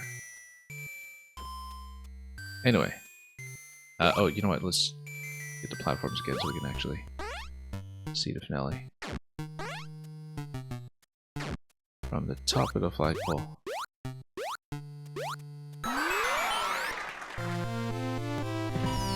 Yeah, it's been really interesting to see this series develop and just all of these setups become much more varied and complex when it comes to what it is you are actually resetting along the way.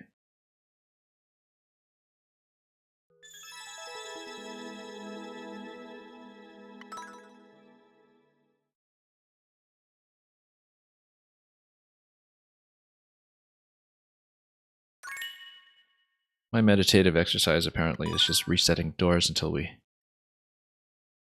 understand what's going on. You know, until the mantras just appear in the right places. Straighten everything out. Anyway, thank you for the GGs. Let's keep going. Yeah, we're pretty much at the end, almost. Two of the Super Discord Brothers levels for the SMB1 edition of the Super Discord Super World Series. And so this takes us into late 2017. And yeah, we'll only have time for Seenoc today. I don't think I'll be able to stay for an additional maker. I mean, 4 hours is kind of usually par for me anyway. And as we get later into Maker 1, and particularly because the viewership has actually been kind of decent with all the interest in Maker 1 again, not just in 0%, but in all of the content revisiting it, that I would have loved to run longer today, but I think it is unlikely to happen. So let's take a look at Chrono Collapse.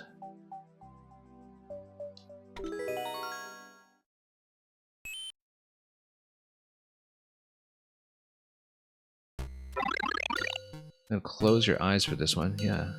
And you can just listen to it.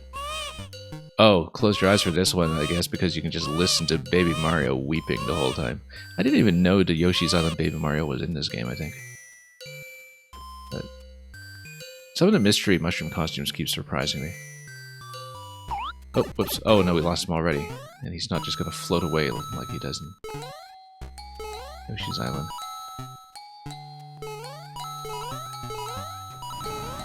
I kind of want to keep the costume. Well, I mean, that was an accidental death, but...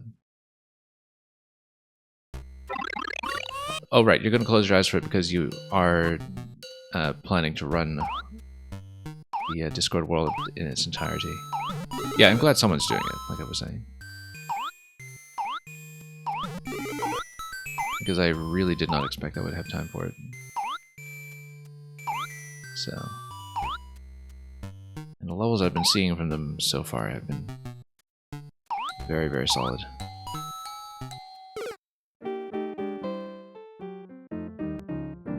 Oh wow, we get the Yoshi's Island game over time as well. Which...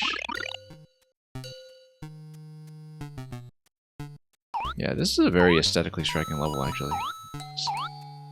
And the music really makes it... Oh, no, so much for Baby Mario again. Let's get him back. I'd like to keep him.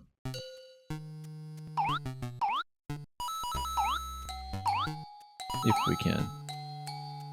And watch out for these stretch boos all over the place. These stretch boos. These just really come out at wrong times all over the place.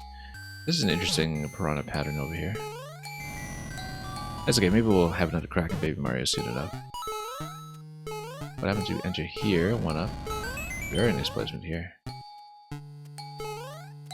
And then, it looks like we can walk across. Where does this take you? Nowhere interesting yet, but... Maybe eventually you can activate this and have a vine going up. Because there is clearly something upstairs.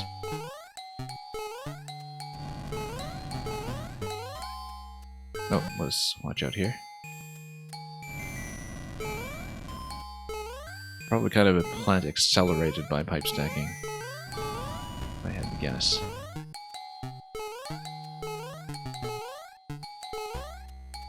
Okay, nothing like a hidden block to account for that.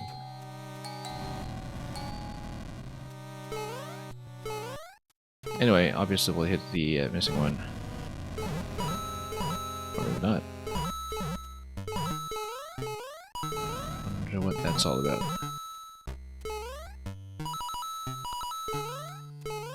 And a very broken pipe over here.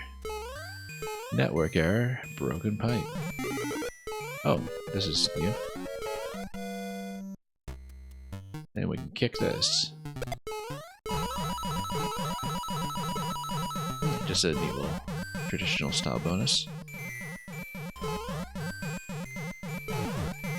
Drop that guy out of the way, and then we'll grab a coin.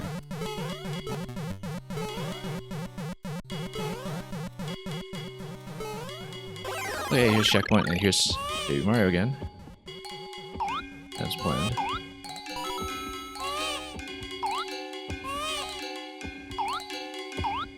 It's like a baby smashing his rattle all over the place. Yes. Yeah. I mean, thematically speaking, yeah, Chrono Collapse. Yeah, because it's a clock that's kind of falling apart, and it's the chimes all over the place, and this effect that we see with the donut blocks here, which is really pretty neat. In a level that was by Pink Birdo, actually, we saw this sand in an hourglass effect with the donut blocks, and that's one of the best uses of the donut drop I've seen so far, and this one here definitely reminds me of that. Whoops. Lost it already. In the music scrolling segment that totally didn't see coming. Yeah, network errors, not so much fun. I mean, we had a disconnection here on the stream yesterday. So we know that. And yeah, the little collapsing clock effect here is great. Let's try to go for this. Oh, is that a different Mystery Mushroom, or is it just more Baby Mario? It is Shy Guy, that's right. We did just see him. Really completing the Yoshi's Island theme here.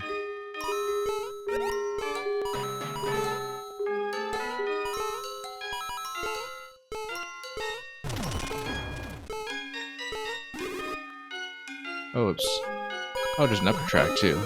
Have to choose a path on the fly, really.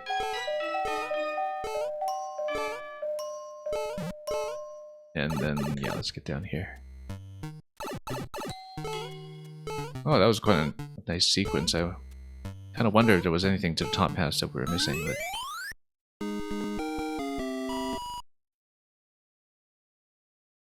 Very nice. Descriptivist, welcome. And yeah, big month for Super Mario Maker, indeed.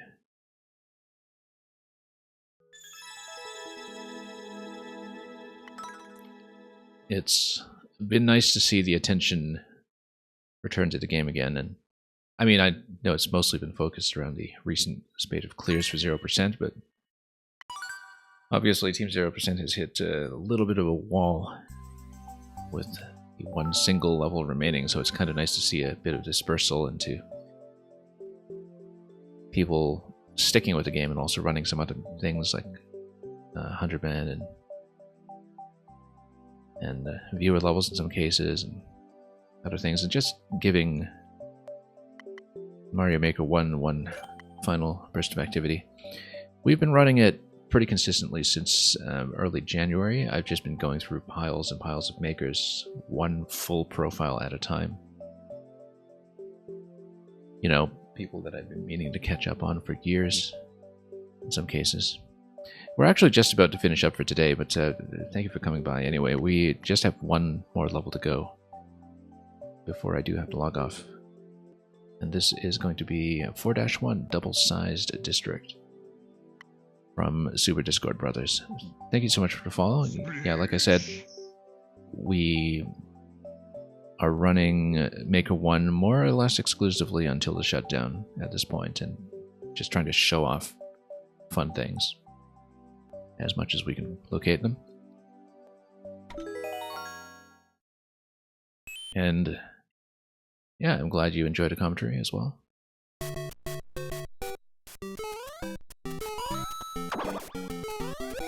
And yeah, we don't get this chill by grinding, trimming the herbs all day, I can tell you that. Let's,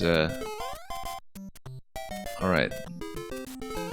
not much I can kick that guy towards. Let's bounce up here into the clouds. I mean, this is meant to be the opening of World 4, so have this more relaxed, classic overworld theming to it is kind of neat. There's a bit of a giant world idea behind this, though. Kind of like how it's taking World 4 of SMB3 in some ways and backporting it into World 4 of SMB1. And I wonder if that's something that's reflected quite as vividly if you're playing Super Discord Brothers in sequence. Including the pipe stacking here, making 4-tile wide giant pipes all over the place. This is definitely meant to be sort of an SMB3 style giant land. I think it's very obvious at this point. Oops. And Electro Dude, you're requesting number 81? Yeah, sure. Let's well, let's not get sledged first of all. Let's take these guys out first, and we'll pause and do the reading. Okay, let me get that channel point reward taken care of. Has Pango or Curbs been playing Herbs? Curbs has, yes. Lil Curbs has been grinding it quite heavily over the past week or two. And yeah, some other streamers working on it, like The Beast,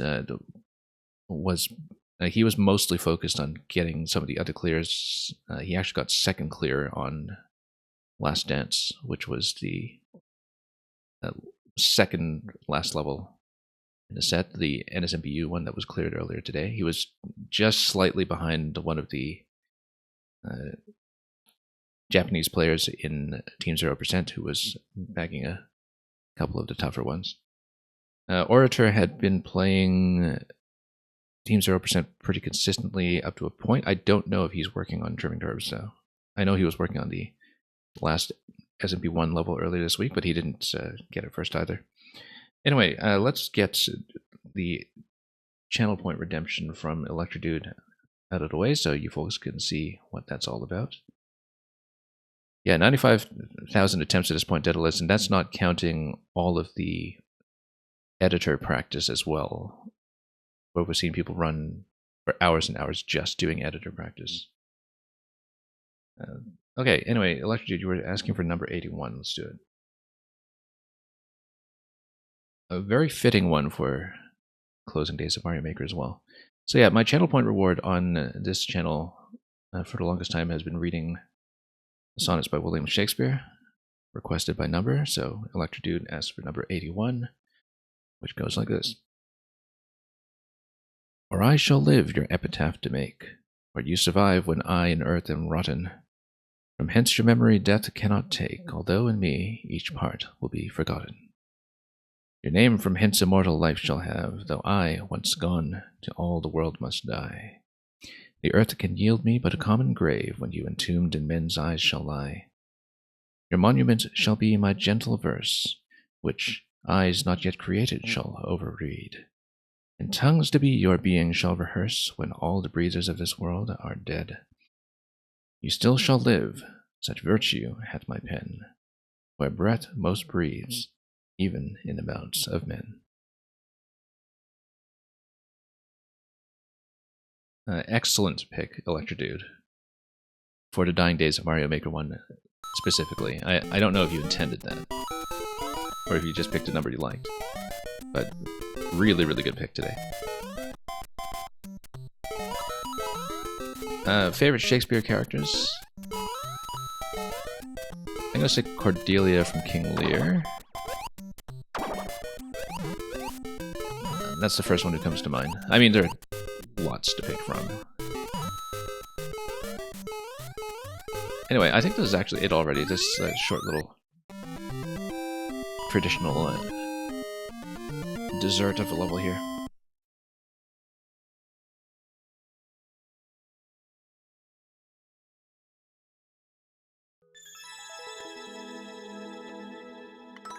Like I said, this was the last one I was going to play today. I sometimes try to stay longer,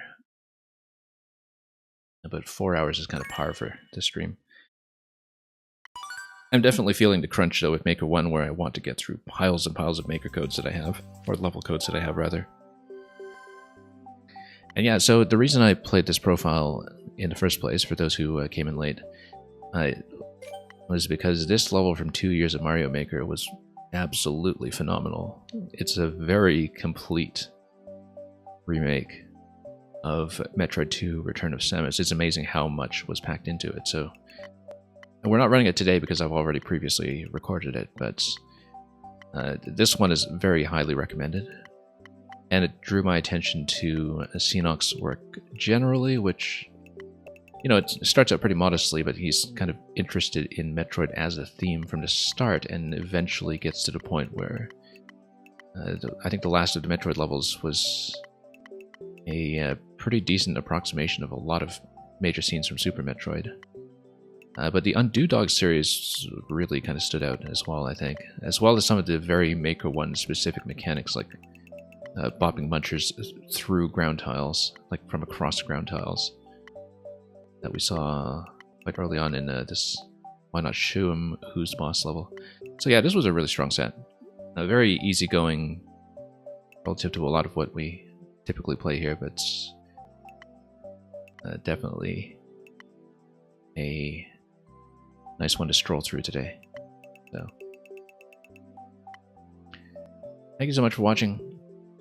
Like I said, between now and the 8th of April, we are mainly going to be focusing on just doing more of these Maker by Maker sessions in Mario Maker 1, just to see how much we can cram in. I have lots of people I want to get through, and indeed, I usually run Maker 2 viewer levels on weekends, but between now and the shutdown, I think it's pretty much going to be exclusively Maker 1. We might do Maker 1 viewer levels at some points on some kind of casual basis without running the bot, but if you're following, you'll see something like that come up at around this block of time by day. So thank you so much for joining me, regardless of how early or late you may have come in to witness some of these levels today. We had a great time, and we'll see you again very soon. In the meantime, I am going to pass you on to somebody else. Recently, as I've been finishing, I usually am one of the only people on in Maker 1, but maybe that'll be different today. So I'll look around for somebody interesting. And yeah, I think I am the only one on Maker 1 currently, so we'll have to send you somewhere else. But thanks for dropping by. Enjoy everything that you may be playing or watching in the weeks ahead. All the best, of course, to anybody in Team 0% still working on a bit of gardening at the last minute.